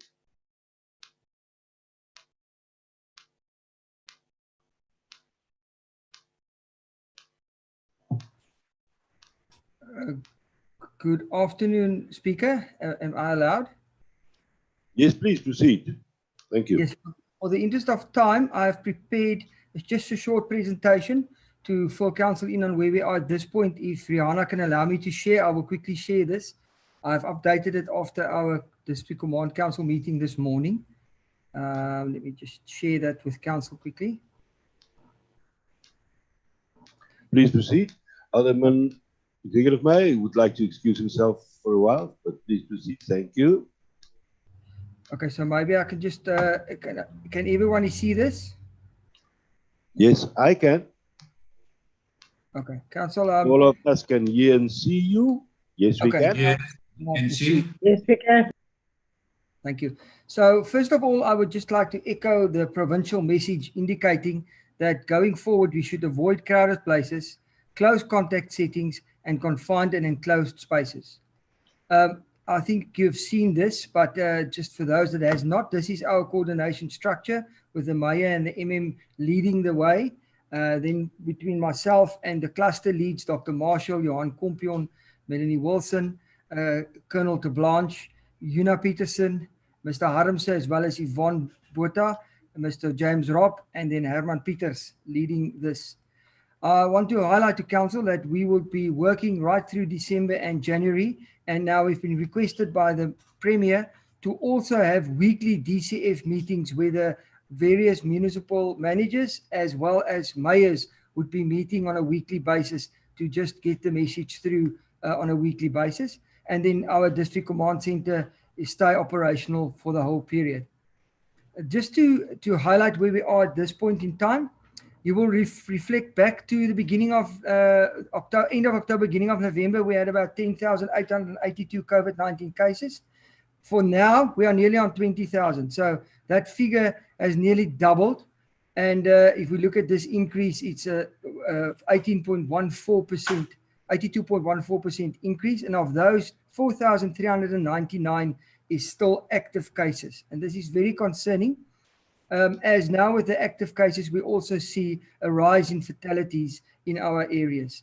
At the hospitals, additional COVID-19 beds has been provided for, and in addition, 20-bed pod has been made available at the Harry Kumai Hospital, which we are not using yet, but it is available for use. The Knysna Hospital received a new bulk oxygen supply yesterday, and hospitalized cases in Oudtshoorn increased from 8 to 28 yesterday. The private hospital in Mossel Bay did show a slight decrease in admissions over the last 2 days, but this is early days yet. And since Tuesday, we have now also got the Gateway Lodge in George commissioned as a second quarantine and isolation facility. I think, councillors and Mayor, this shows the picture. This is updated this morning. You will reflect here on the first bump. That was the first wave of COVID-19 cases, and we peaked at around, say, 800 in the George area. Now look at the second one. It's good to say there's a little bit of a decrease in the last 2 days, but look at the peak, and now you can imagine what pressure is on our health system. I've unpacked this in a little bit more detail in the following slide. You will see for George, is in the top one.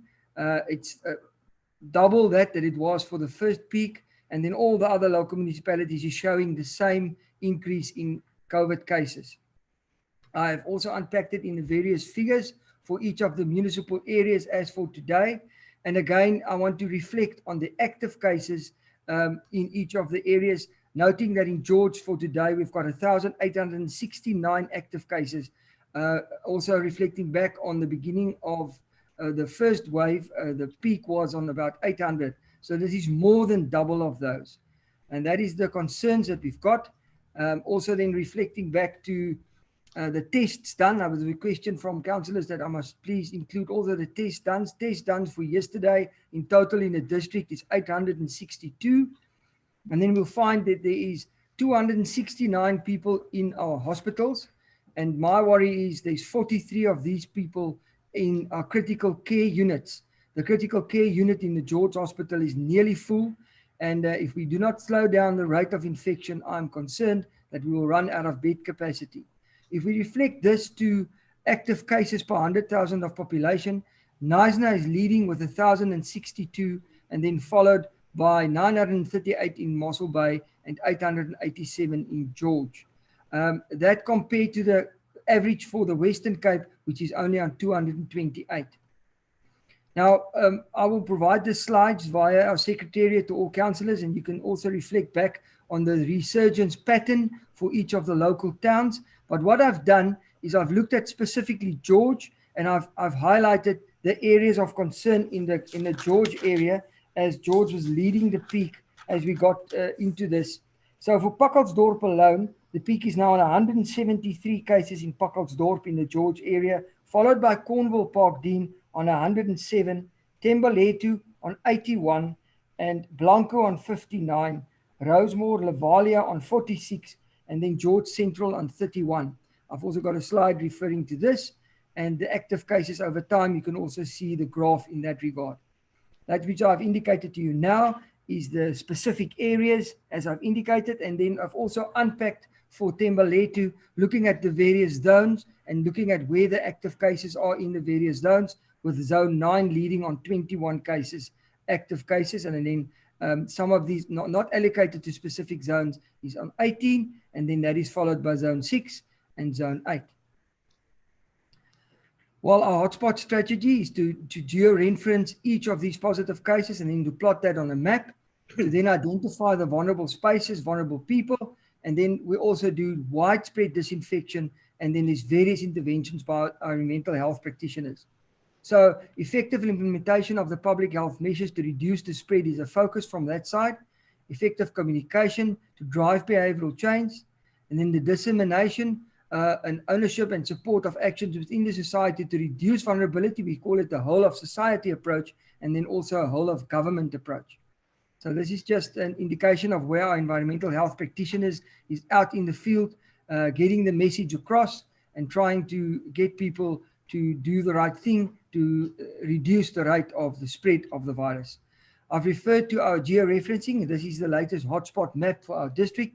and you will see the red spots, George, Mossel Bay, Knysna, and then I can say Oudtshoorn is also starting to appear again. And what I've alluded to also in the media today was that now it's everywhere. It's not necessarily only in certain areas in George. The green spots indicating where the positive COVID-19 cases is. And in George, you can see it's virtually everywhere around us. And in Mossel Bay, it's also most of the areas affected. So what is the reasons for this?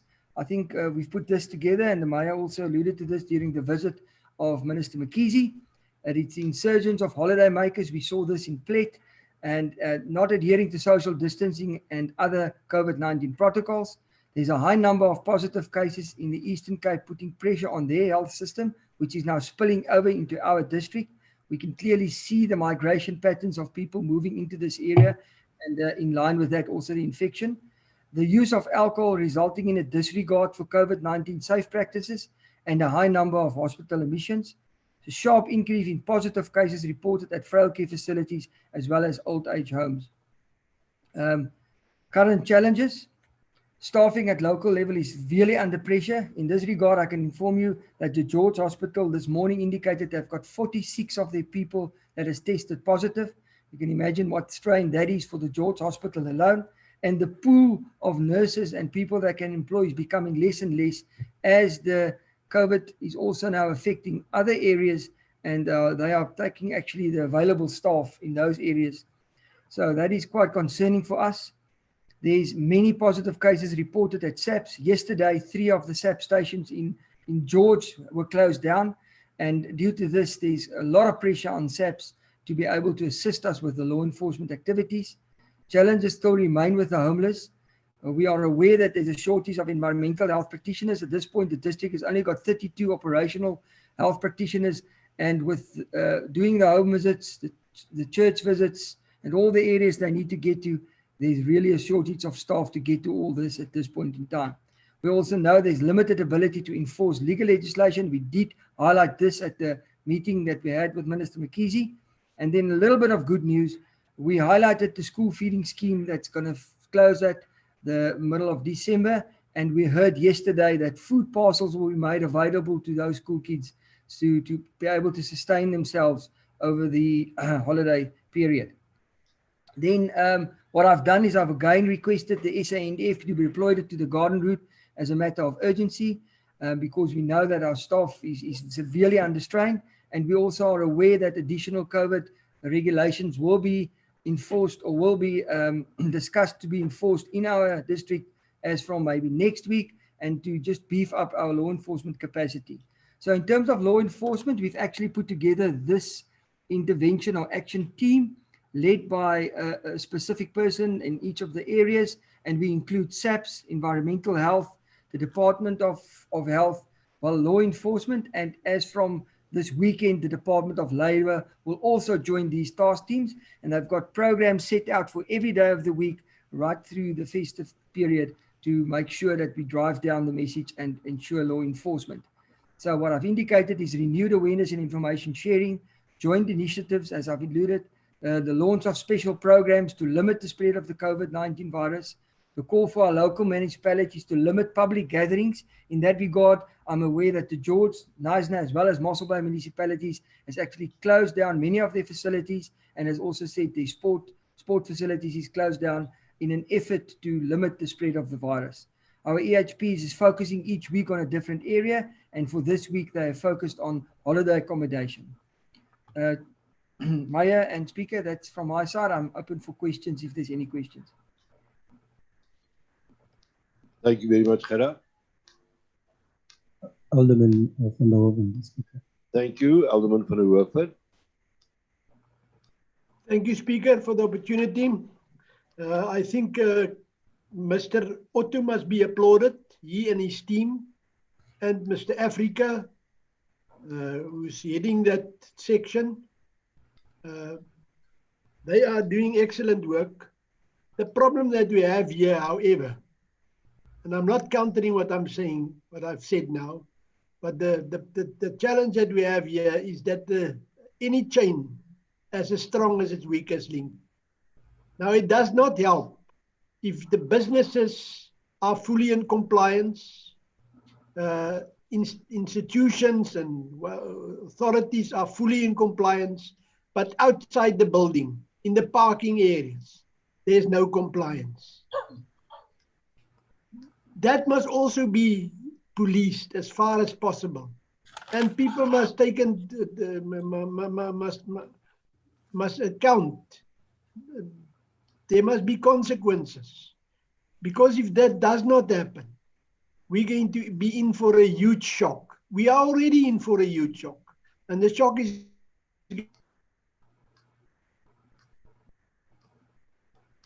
I see it all over. That when you enter whatever, you must have your mask on. They take your temperature. You sanitize. But outside, people talk and they celebrate and they have seemingly fun together, and nothing is happening unless there is strict action to non-adherence. We're going to have this thing is going to increase and going to hit us all. People are told that you may not sing. Singing and shouting, that happens. Look around. Just look around, and it happens. Those are the issues that need to be dealt with, and that is in all the communities, everywhere, in the back streets. Go to the back streets, see what's happening. I'm resting my case. Thank you very much, Alderman van der Hoeven. Councilman Pandesi requested Gerard to go back to slide 10, please. He's got a question on slide 10. I will go back to slide 10. Okay.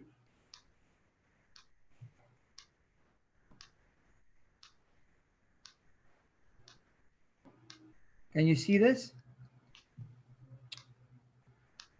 Yes, I'm covered. Yes, I'm covered. I'm here now. I'm covered. I'm covered, Speaker. Capital slide. Yes, I'm.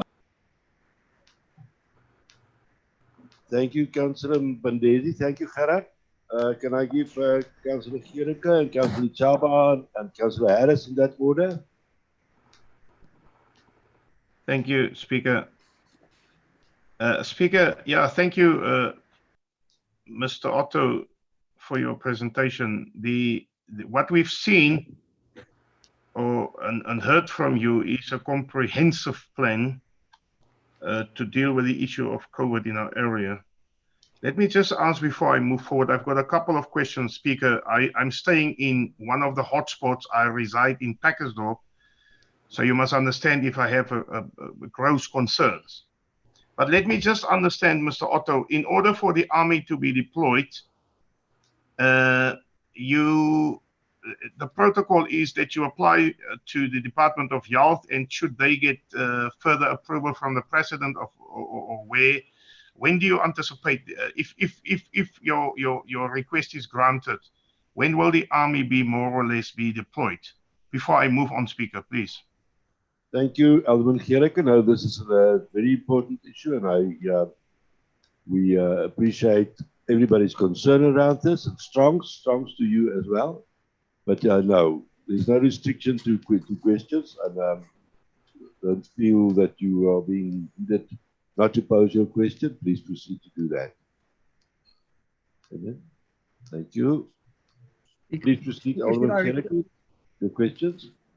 No, Speaker, I've just, the initial question is to Mr. Otto with regard to the deployment of the army, and then I will proceed. Thank you. Mr. Otto, can you respond to the question, yes, please? Speaker, I've already been in contact with the SANDF, who's planning their deployment. They've indicated to me they've already done their contingency plans. It'll take about 3 days for them to be activated to be here. I know it's being discussed at the provincial JOC meeting tomorrow morning, after my request was raised the day before yesterday already. So they've done their groundwork. If deployed in our area, it would be around about from Wednesday, Thursday next week. Okay, Speaker, thank you. Can I follow up, please? Yes, please do. Now, Mr. Otto, this is a very practical question that needs a robust and honest answer. And these are the issues that I think there's some some discrepancies and some complacency around this. And we're not passing guilt to anybody. We just are seeking for answers. We are very much concerned, as I've mentioned the last time, that the capacity of the clinics is just to see approximately 50 people per day. And then the other people are being turned away to the next day. Now, those people, the concern in the community is that those people are most probably COVID positive, and then they must return for the next day. That's the one question. The second question is that if those people are positive, if they've been tested on that day positive, they are being sent home, back home again. They go into overcrowded and overpopulated communities. And, you know, there's just a continuation of this coronavirus because of the density of this. Now, we're not saying that the municipalities or the government must give people suddenly houses and stuff like that. But what is there? What can we do? I mean, we will fight forever if we don't speak to those issues that influence the spread of the virus. And this is one of the issues, the density of the areas, the social conduct of people on the streets, for instance. You've just alluded to the fact that social gatherings, and they say it is a super spreader. It is indeed a super spreader. And then I also want to hear from you. The Western Cape Premier has expressed his view that they welcome, you know, visitors to the area, and they are asking the president to consider businesses to remain open and so on. If you take the municipality, for instance, our municipality at the district, there's an employment capacity of 50% at the moment. Will we have conditions, if business remains open, will we mitigate for some conditions to say, right, your staff complement is 100 people in X supermarket, can we also reduce this to a certain percentage in order to avoid density in the shopping population, if you like, for that matter?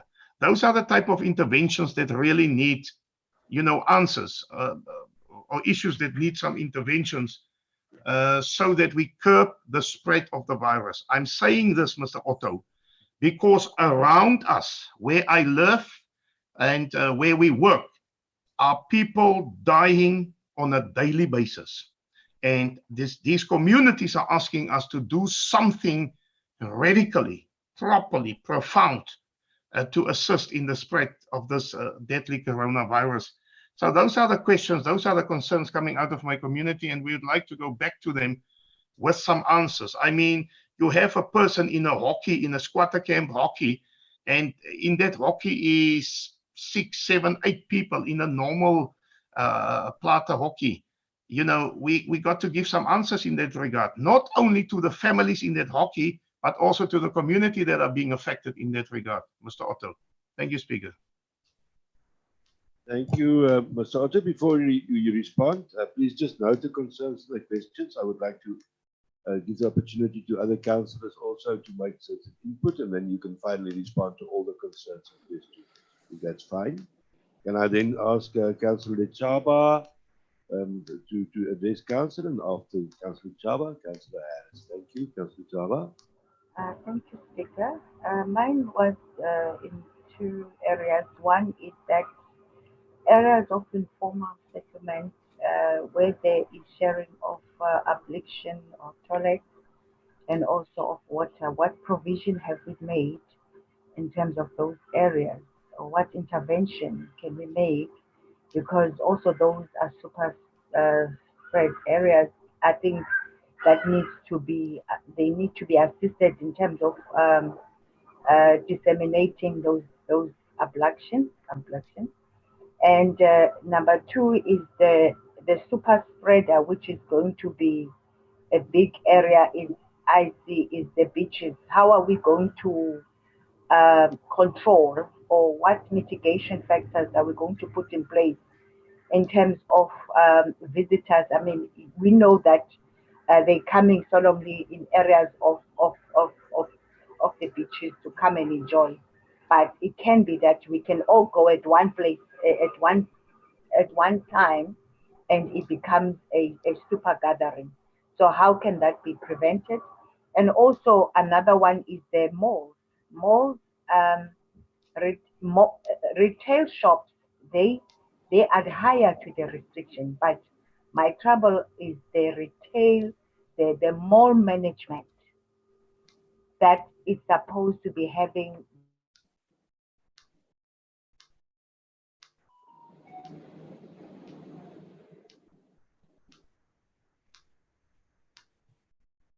Councillor Chaba, are you still there? What happens to me when in Rebak, when I'm having meeting, if the plane goes over, it's gone. Yeah, when the wind blows, it's gone, and then it comes back again. So I understand unreliable. I can't get that message, but if you're still there, please proceed.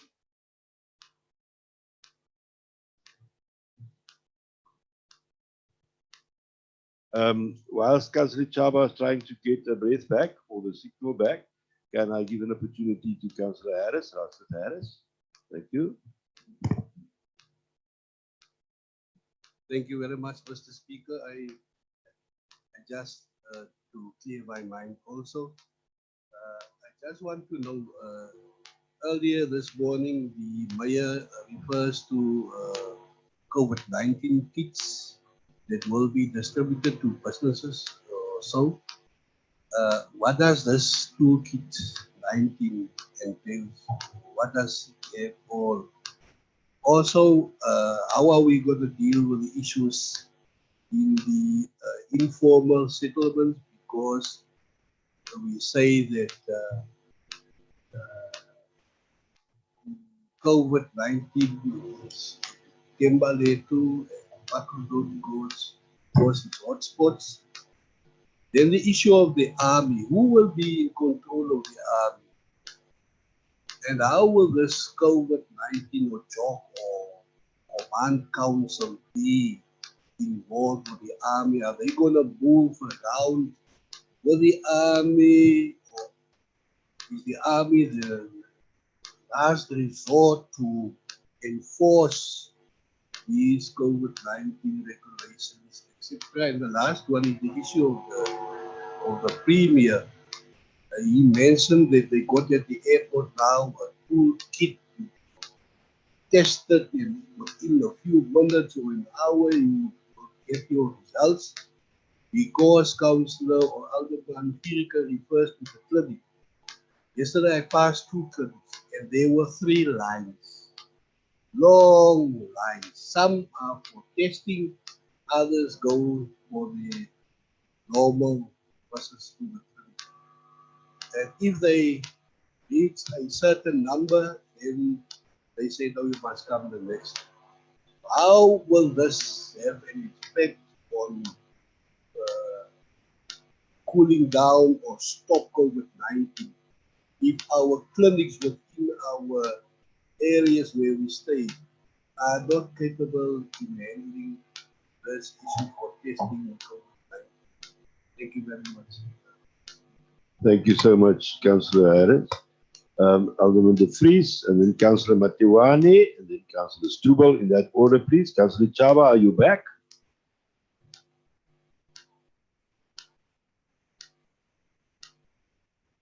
It seems your helicopter is even worse than a plane. So let me try Alderman De Vries. Thank you, Speaker. This concern and I think that we must see, especially the Command Council, in terms of how the resources is being directed. And other colleagues have already mentioned in terms of other concerned areas. Mine is the issue around fast food outlets. And my concern is not more about the people in terms of physical distancing outside, which are a problem, but actually inside within the kitchens. And this is now from personal experience, where because of the heat in some of these kitchens, you will find that the staff, in the presence of management, are actually wearing the mask below their nose. Now, if you think like a place like Kentucky or steers. That is going to be, that for me is a great concern. That yes, you ask me to put on a mask when I enter your shop, but your staff in the kitchen is not wearing the mask correctly.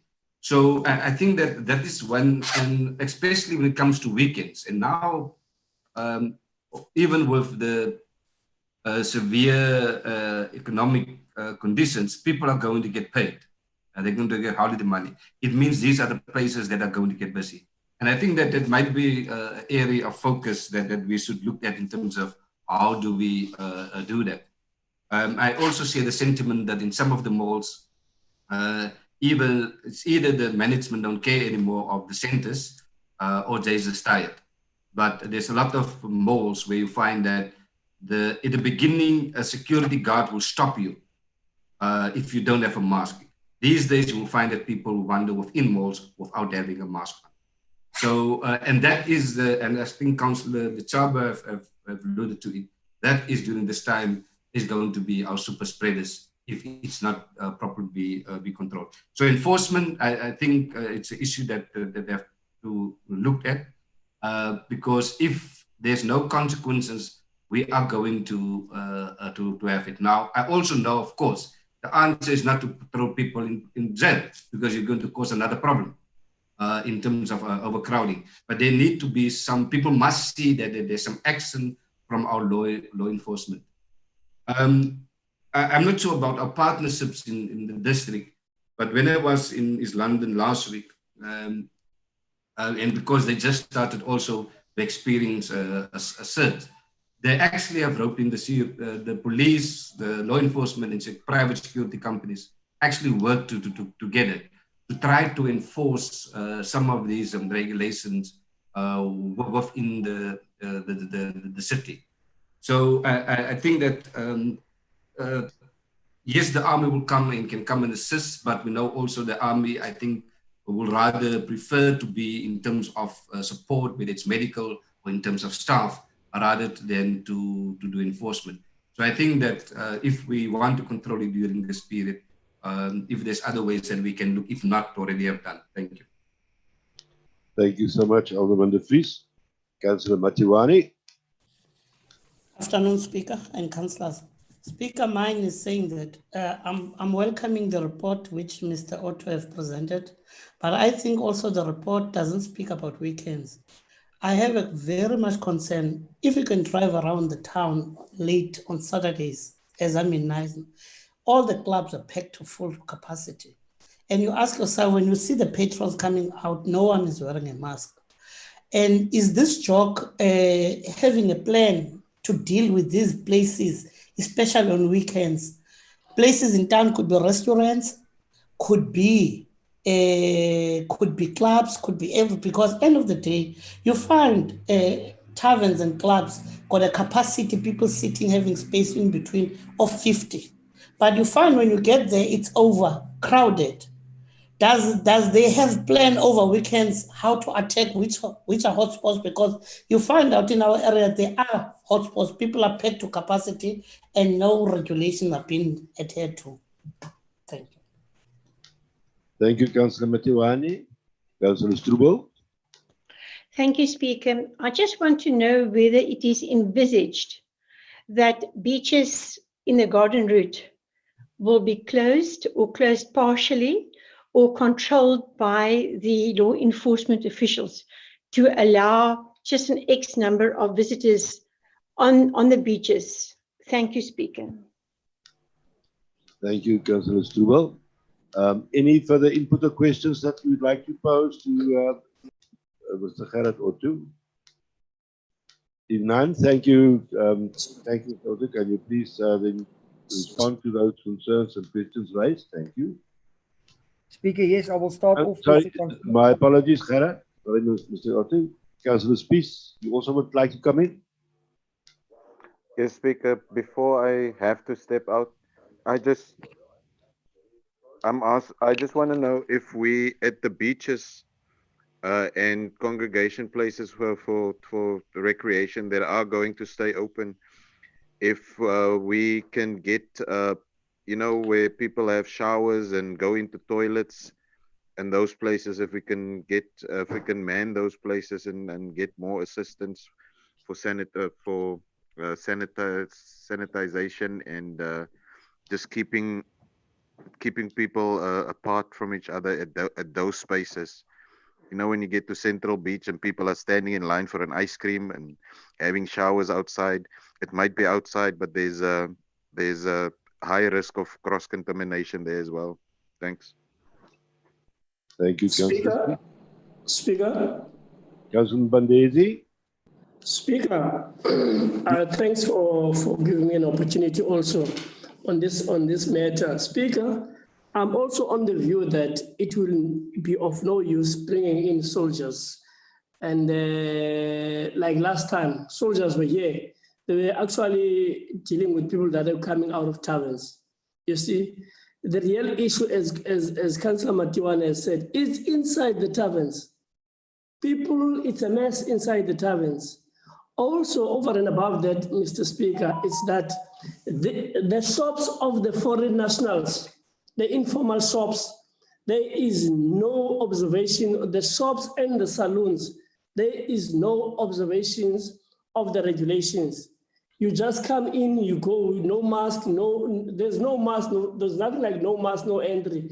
It's in and go, in and out. It's just like, I don't know, Mr. Speaker, this is a concern. Also, I'm wondering if JOC does not think, if the JOC does not think of establishing structures within the communities that are also part of the JOC within the communities to be of assistance. It's of no use that we have the structure that is JOC, that is centralized there, but where things are happening, there are no structures. There's nothing, I mean, there's no control, there's no order.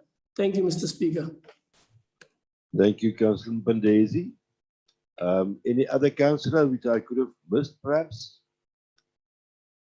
Thank you. Can I then request Mr. Gerard Otto to respond to the concerns raised? Thank you, Mr. Otto. Yes, Speaker, it's quite a lot, but I'll start from the beginning. Councillor Gericke, in terms of the capacity at the clinics, I did raise this with the Department of Health. They have employed many additional staff to be deployed to various clinics. But I must echo to say that, remember, we've got 4,400 active cases. If we take about 10 contacts per active case, they've got 44,000 contacts to follow up. And that is exceeding their capability.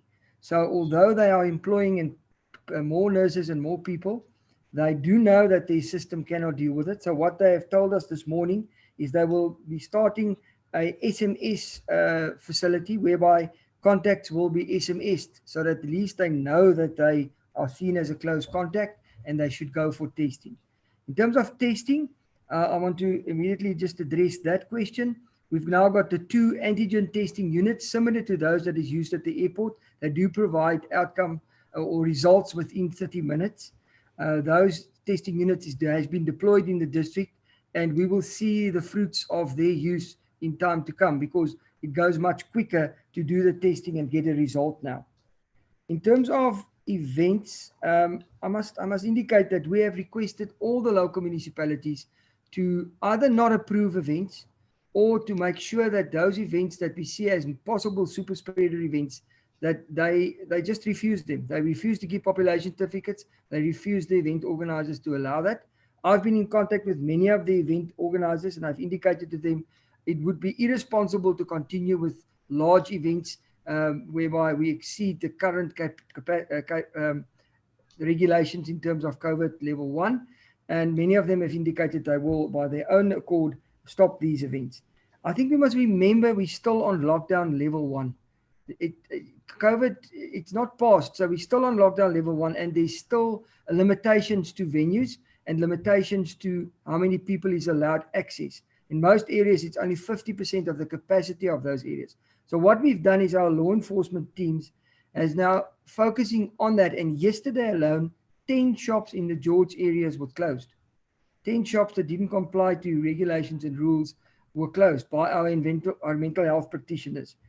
In terms of going forward, I think it's important for us to get the message to our communities where they cannot isolate and quarantine at their places of residence like smaller areas where we've got informal settlements, they must make use of the Q&I facilities that is available. And as I've indicated, the lodge is now also, Gateway Lodge is now also available. So we would rather take that positive people out of the community and place them in the Gateway Lodge for 10 days than staying in that facility where they are. It's much closer now. I think people was afraid to go to Mossel Bay from George. Now they don't have to be, they can be isolated here. In terms of the ablution facilities, Councillor Chaba, there's a program of disinfection of ablution facilities run by each of the local municipalities. So if it's not done where you reside and we notice this, you can contact me. I will follow that up with the local representative. In terms of beaches, all of the municipalities have already prepared a seasonal preparedness plan. Many of them have indicated they're going to employ COVID marshals and to try to avoid mass gatherings or crowded areas on the beach. I must indicate that the opinion from the Department of Health is that a beach is a low-risk area. We now know that the spread of the COVID virus is mostly due to droplets in the air. So where you've got a confined space or indoor facility, you're more likely to get infected in a confined space than at the beach. Remember, if we say to the people that we close the beaches, we will drive them into our malls. And then we've got more of a problem in the spread of the COVID than it would have been on the beaches. So we will try to avoid people gathering and flocking together in specific areas. I'm not aware of any beaches that is about to be closed, but I am aware of is that the Sand Parks has indicated that the Tow River mouth, they will be closing that area due to that not being able to accommodate the crowds of people that they foresee that will go there, and rather have the people spread along the beach where they can apply social distancing. Then with regards to mall management, as in the job, we have contacted the Department of Labour to be part of our blitzes and our action in all of these specific retail outlets. And as they've done in Knysna in the beginning with the first wave, they will be doing now also in other hotspot areas in our district to close down these shops if people do not adhere to the minimum requirements. Councillor Harris, in terms of the safety kits, a safety kit comprises of masks, pamphlets, disinfectant, and general aids for a shop owner to help and prevent the spread of the COVID virus. So this is what the safety kits has got in them. When we say we call on the SANDF to assist, you must remember the SANDF comes as part of the safety and security cluster. So they will be joining up with the police to assist the police. It's not that they'll be roaming around on their own, they will be with the police. And it's actually to address the shortcomings at the police at this point because of many of the police officials testing positive, people being in isolation and quarantine. We are trying to beef up their capability again to assist with law enforcement, but it will be mostly awareness and monitoring. When you've got the SANDF roaming the streets, you do find that people do adhere and comply a little bit better than normally. Then fast food outlets, Councillor De Vries, I will flag this for intervention by our environmental health practitioners. Clive is also online, so I'm sure he has noted that as well. We did include actions now over weekends. There's been approval provided for overtime for staff to work over weekends. So the interventions from our law enforcement task teams is also now including over weekends. We have requested additional awareness material for public spaces, Councillor Spies, and also our public toilets where people at beaches would go to those facilities. We've requested pamphlets, we've requested marshals from each of the local municipalities to be deployed in those areas. And all of that is normally part of the seasonal plan, which had to focus specifically on limiting the spread of the virus at those areas.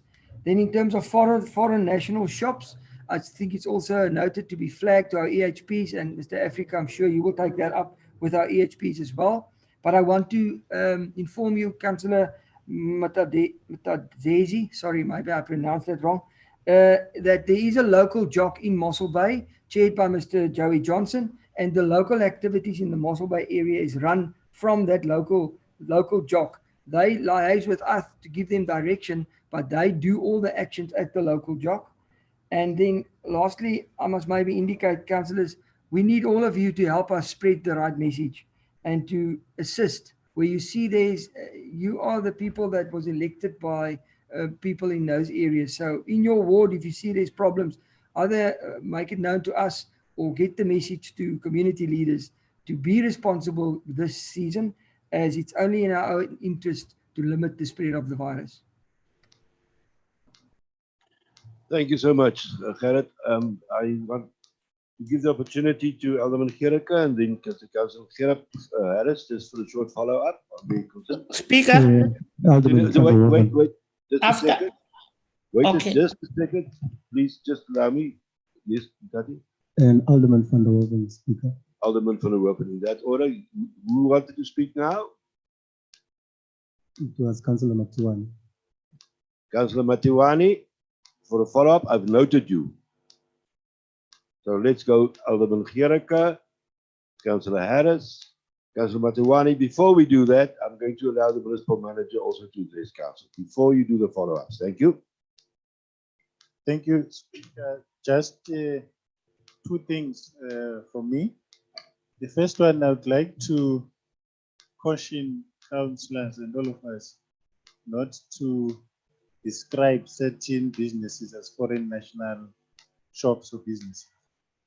It might have unintended consequences because we don't do an audit in town as to know who owns who.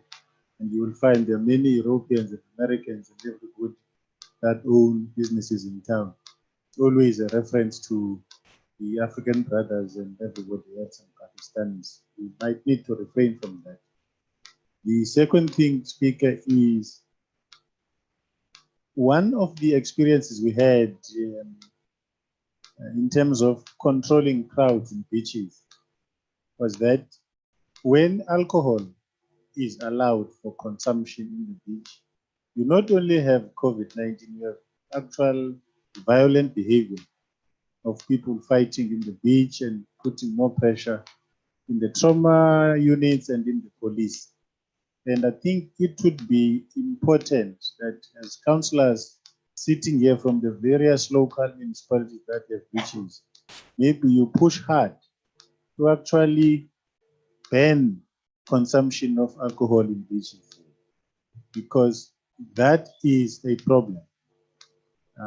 There is empirical evidence everywhere where people are drunk, they will not comply to any COVID-19 protocol.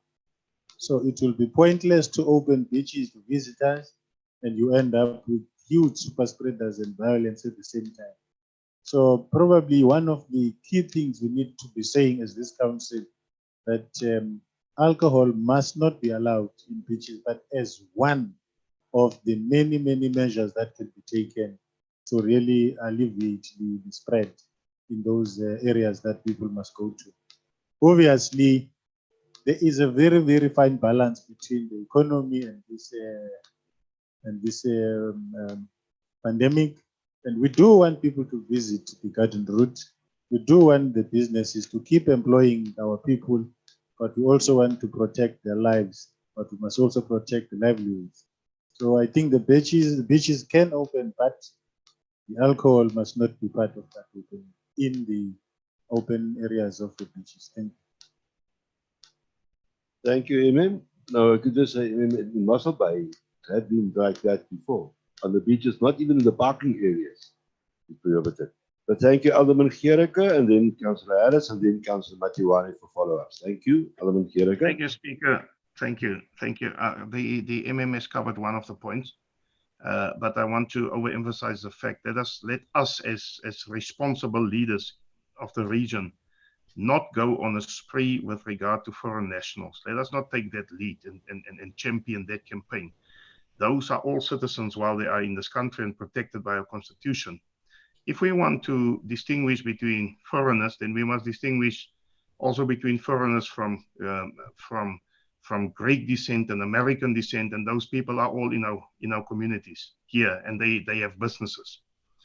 That's the one point. The second point is, Mr. Otto, you actually have not answered the questions that I've posted to you. I want to ask you, and I want you to answer me, the engagement of the JOC or the relevant authorities with business. All these beautiful plans that you have presented to us here this morning, respectfully, with respect, I say, won't assist us if we do not include business in the measurements that we are taking. If you have a supermarket full of people, I understand that the colleagues have addressed the issue of malls, but we are dealing with single supermarkets and clothing shops and so on that are not in malls as well. And those staff members are coming from the different affected areas, townships. They go there, they are most probably sales ladies or tea girls, or they come from town for that matter. There must be some measure in place,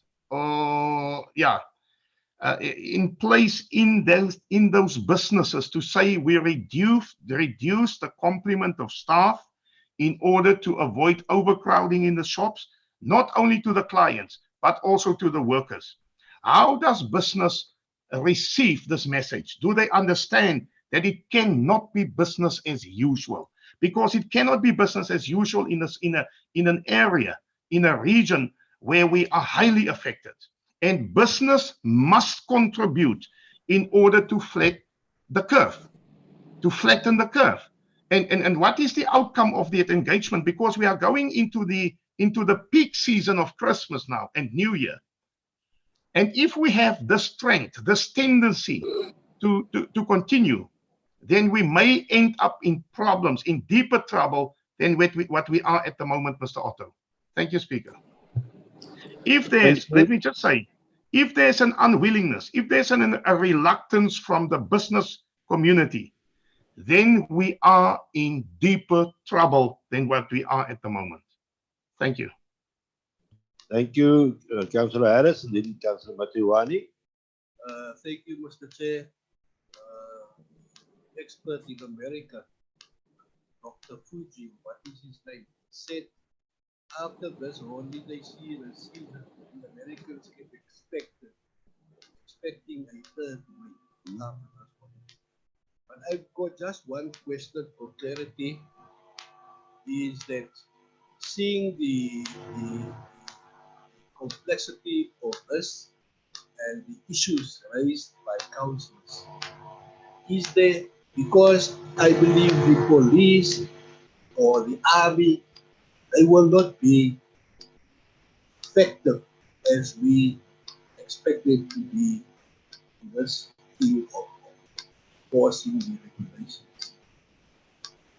You will be surprised, Mr. Speaker, that you find people who are supposed to be in isolation walking the streets.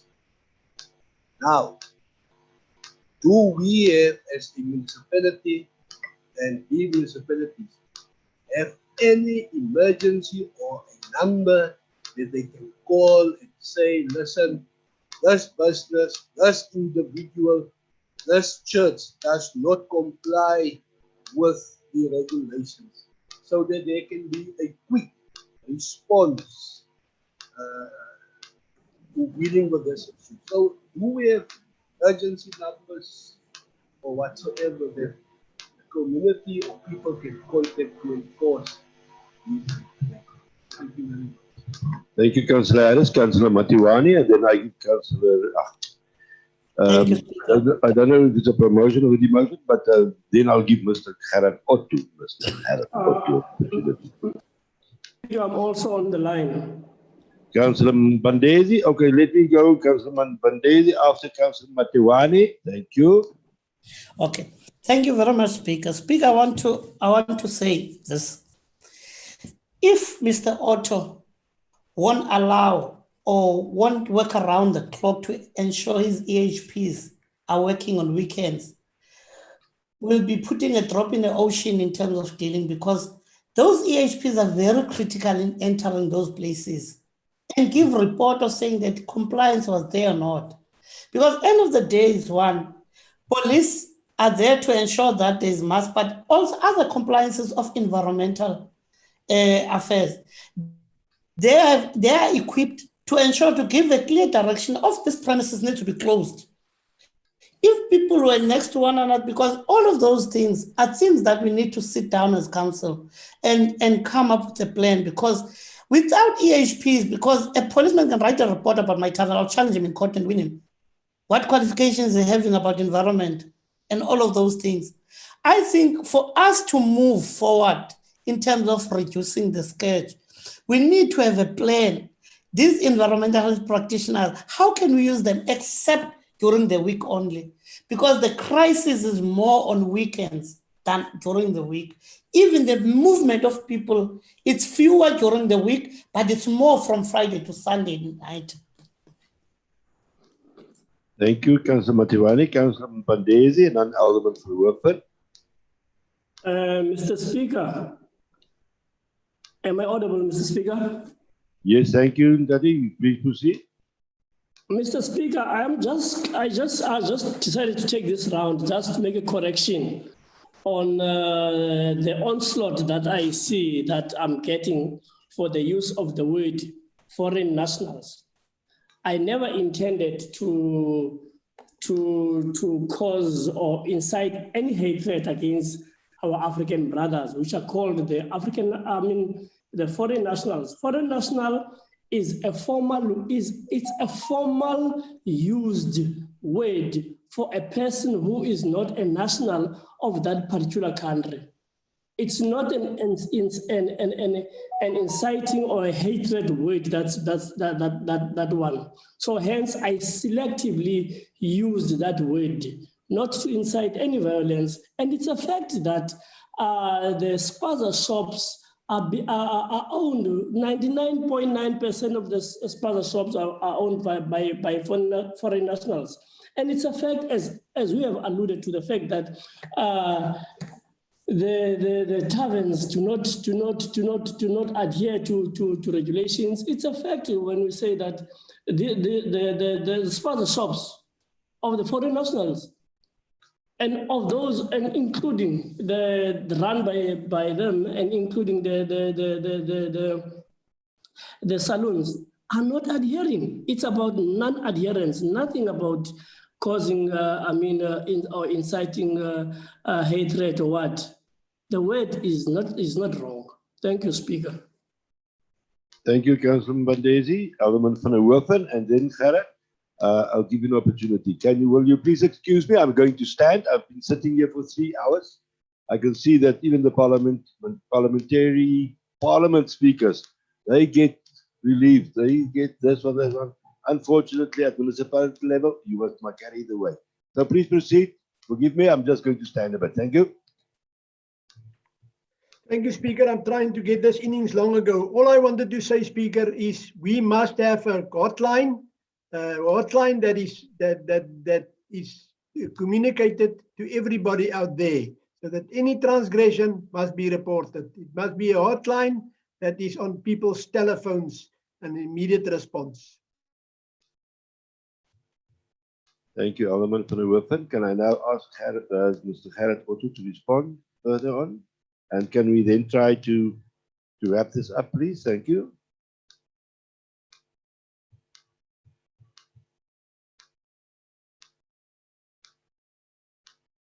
Okay. Sorry, I was just trying to unmute. For some reason, I didn't want to. Councillors, just to start off by, let's start with the last, the hotline. What I've done is I've actually provided all the hotline numbers to Herman again to provide to all our councillors. But I do want to say that we have got a 24/7 disaster management center, and any councillor that wants to can also report any contraventions to our disaster management center. I will again give you the number. It's 044 805 5071. So 044 805 5071. In addition to that, I've requested Herman to provide to all councillors again all the hotlines. There's various hotlines that can be phoned, and every day we do deal with many of the hotline reports that come in. It gets provided to the various clusters to deal with and to focus on. Then in terms of the EHPs, maybe there was a misunderstanding. The EHPs is allowed to work over weekends, and they are part of blitzes over weekends. And the blitzes is planned specifically also over weekends, because I know that is when we've got most of our problems.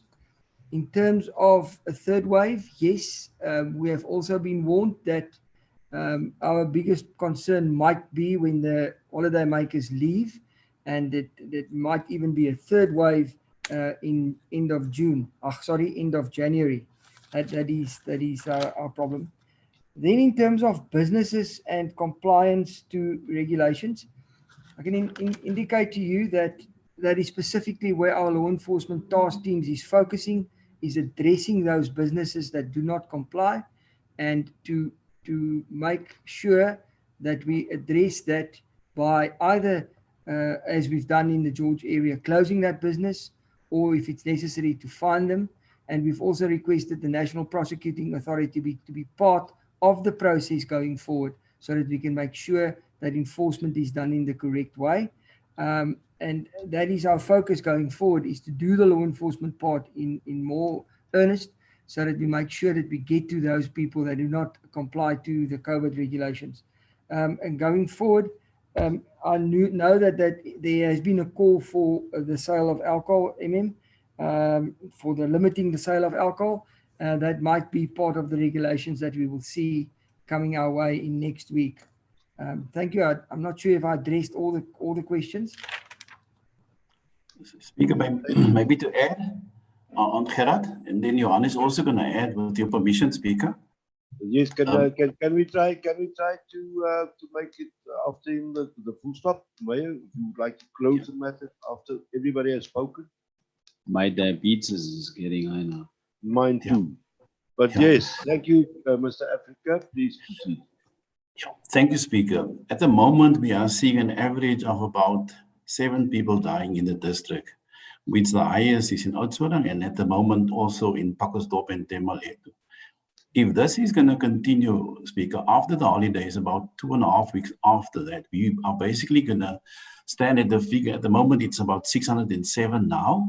If things are going to continue, we're going to maybe have at least 800 people dying. And this is why we are having a no tolerance approach. We will be, as we've started yesterday, not only started yesterday, but we've closed actually 15 businesses yesterday, and we will be closing more businesses, irrespective of informal or formal businesses. Last week, we actually had an inspection at Artica Fair in Hartenbos, and we reprimanded the owner there. So it's without fear and favor, Speaker, that we have to drive down the number of people that are dying, as a great concern in our district. And we are doing this in conjunction with all the role players, as Gerard has alluded to, especially the SAPS and other role players as well. I'm just going to request Johan also maybe to give some more clarity in terms of the law enforcement plan, especially when it comes to the activities of our environmental health practitioners. And we might, I think, maybe as a proposal, maybe also submit the plan to councillors, the law enforcement plan to councillors, so that they are actually also aware of all the activities that is taking place. Some of the information obviously is confidential in terms of maybe the taverns that we are also going to be raiding, but let me just hand over to Johan maybe to conclude on this matter as well. Thank you very much, Mr. Africa. Thank you, Johan. Please proceed. Thank you, Speaker. Good afternoon, councillors. Yeah, from my side, the environmental health practitioners did not do routine inspections at the moment as in the past. At the moment, we only work on specific focused areas, and we work on complaints areas. We receive numerous of complaints within each of our 7 offices right through the region. So therefore, it's very difficult for us to be in every place, every day at a specific moment.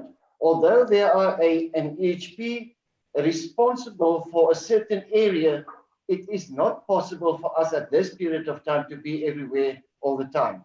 So therefore, as Mr. Africa said, we've got a plan, we work according to a plan specifically, and Mr. Otto mentioned that our EHPs are on standby during weekends and work overtime over weekends, specifically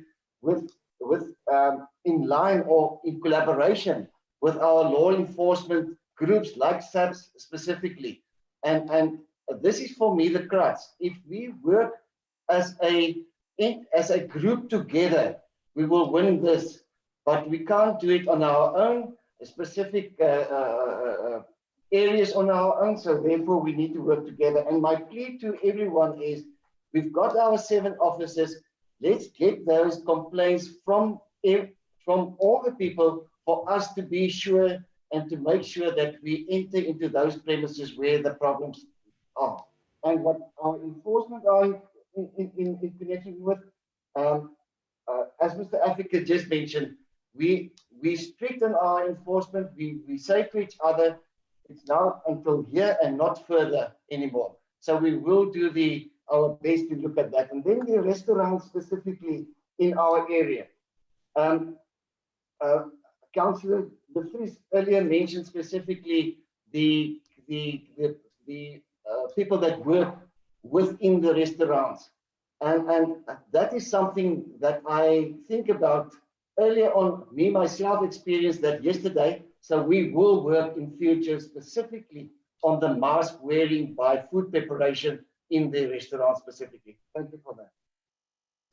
Thank you very much, Johan. I think that can we wrap this now up? I think we had opportune time to raise our concerns, our questions, our inputs, and thank you so much for all the feedback. And again, I think on behalf of Council, we again say thank you so much, Inen, Mr. Africa and your team and anyone involved in this, and the communication section that keeps us up to date all the time. I think we're extremely privileged from what we receive each and every day, not only once a day. But yeah, thank you. That concludes this item then. Can we then move, please, to the next item? It is H1, report on the Garden Route Film Commission Board of Directors. There you've got it. You've got any further input or comment? This item also, and I again apologize that it also served at the time at the governance committee meeting. So, but here it is. Can we please proceed on this matter? Speaker? I'm listening. I am listening. Who am I speaking to? Councillor Matiwane. Yes, sorry, Speaker. Speaker, as the ANC want to propose the name of Councillor Stephen De Vries to be part of the 2 councillors that will be formed part of the executive that will represent council to that executive board. Thank you. Can I give our executive Meyer and then Elder Lady Kritzinger an opportunity? Thank you. Thank you, Mr. Speaker.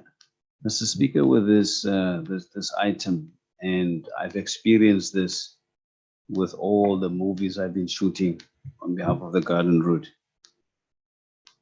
We have various skills amongst ourselves. And I'm now just thinking in terms of, even if we make these nominations, which I don't have a problem with, should we not have or add a clause there that this committee could have a leeway to co-opt? Because at various stages, we need various experiences. So whether we add Councillor De Vries, etc. But as I'm saying, I know that we can play different people at different times. Thank you so much, Executive Meyer. My maat my geleer, die lewe is 'n speltoneel, elke met 'n rol, elke met 'n deel. That's exactly, you get professionals at various levels. Can I get Elder Lady Kritzinger? Thank you. Yes, Chair. I would just like to say that I hear what my colleague has suggested to Council, but I also want to do, I've also got 2 names that I wanted to propose to Council, is that the chair of the portfolio, Elder Lady Rosina, that she's part of it, and then Councillor Strubel has been on this committee for a long time already, so that we don't lose the knowledge that she's built up, or that the 2 ladies have built up over the years regarding the film festival or the film commission and what can be done. I'm very passionate when it comes to the film commission, as far as, because it's a job creator. I always say to people, just look at what the write-ups at the bottom of a movie when it comes up, to see how many people has worked on a simple movie or on an episode of a TV series or something like that. And if we can have a serious film filmmakers coming to our area, it means that we can alleviate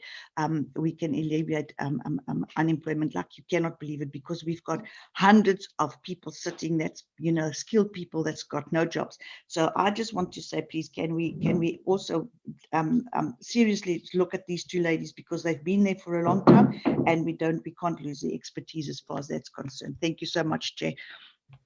Thank you, Alani Kritzinger. First of all, Lady Wolmerans. I'm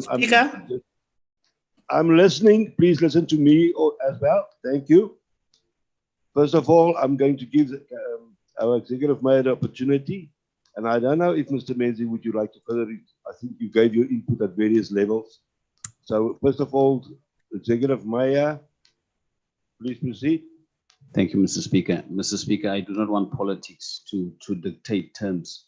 I support both councillors, Councillor Matiwana, and I support Councillor Kritzinger, that Councillor Strubel serve, Councillor De Vries serve, and we co-opt, option to co-opt. Thank you. Can I give Elder Lady Wolmerans and then Councillor Matiwani opportunity? Thank you, Chairperson. Chair, I want to second the proposal coming from the mayor. Thank you. Oh, okay. Now it is Councillor Matiwani and then Alderman van der Hoeven. Ndifuna ukuthi ugqibile mawawo. Anamazwi uthetha. Kiakopa buase khua ntate. Buase khua kiakopa. Twe.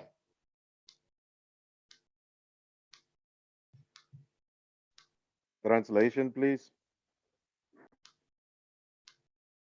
Translation. Speaker, what Councillor Matuan was saying, second what the mayor was saying. Thank you. Diabulela, Kosi Kaku. Thank you. I've lost track of who else wanted to speak. I think it was still Elder Lady Wolmerans. Councillor van der Hoeven. And Councillor Gericke. Right. Elder Lady Wolmerans, Alderman van der Hoeven, and Alderman Gericke. Thank you. Chair, I've already seconded the proposal from the mayor, Chair. Thank you so much, Elder Lady Wolmerans. Thank you, Alderman van der Hoeven, and then Alderman Gericke. I just want to thank Councillor Wolmerans for seconding the mayor's proposal. Thank you, Alderman. Alderman Gericke. Speaker, it's fine. I'm covered. Thank you. Thank you, Alderman. That then ties up that one. The report on the revoking of the encroachment agreement for a portion of Farm 195 Kraaibos known as Lands End has been withdrawn. That has been discussed as MACO, and we've given the executive mayor the delegated authority to deal with issues. So it's been withdrawn, and within a resolution could be made by the executive mayor afterwards, will be reported back to council at the next meeting. So it's been withdrawn. The next item is H3. Just a second, Alderman, Executive Mayor. Thank you, Mr. Speaker. Mr. Speaker, it's indeed been, I don't want to use the word withdrawn. I would rather say, Mr. Speaker, that we've accepted this in MACO with the proviso that sometime next year, we need to go on an inspection in local so that we can have an informed decision when it comes back to council. Thank you so much, Executive Mayor, for the information. Chair, I would like to second the proposal that the mayor's made. Thank you. Thank you. Thank you, Elder Lady Kritzinger. No further input. Can we then move to H3? That is the 2020 Garden Route District Municipal Economic Review Outlook report, pages 406 to 1069. Any comment or input on this matter?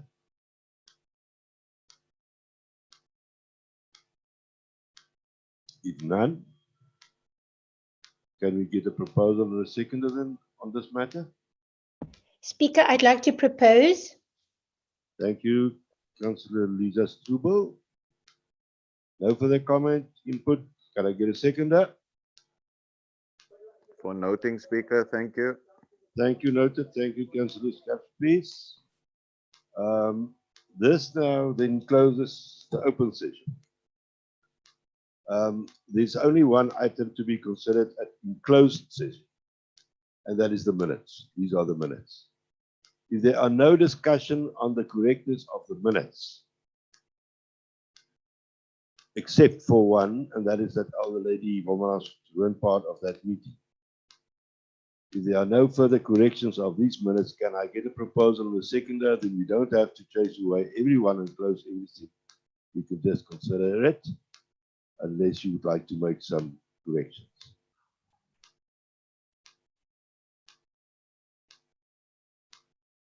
If none, can I then get a proposal and a seconder for the minutes in closed session?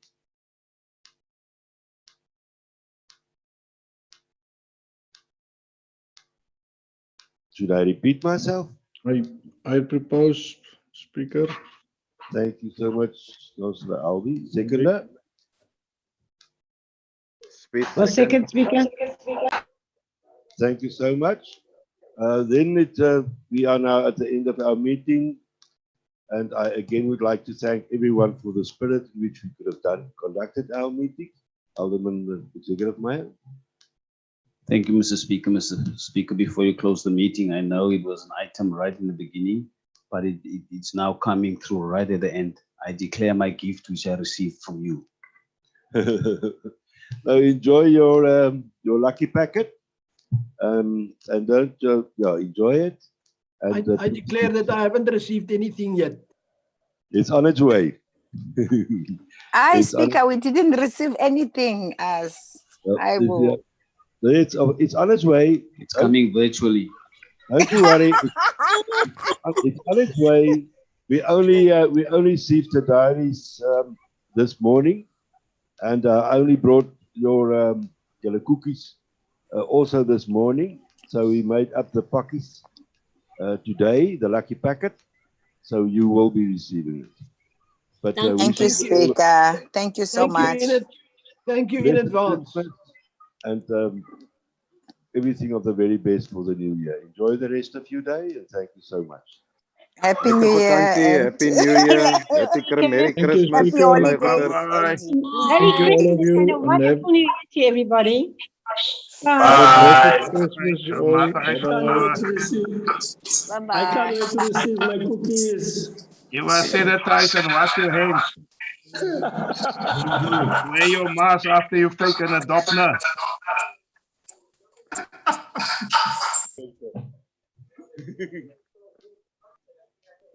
De Vries, you well dressed for a virtual meeting, jong. Die laaste meeting by Ujayan met me. Ik lê op my maag, bro. Okay, though. See you. Yes, bye-bye. Bye.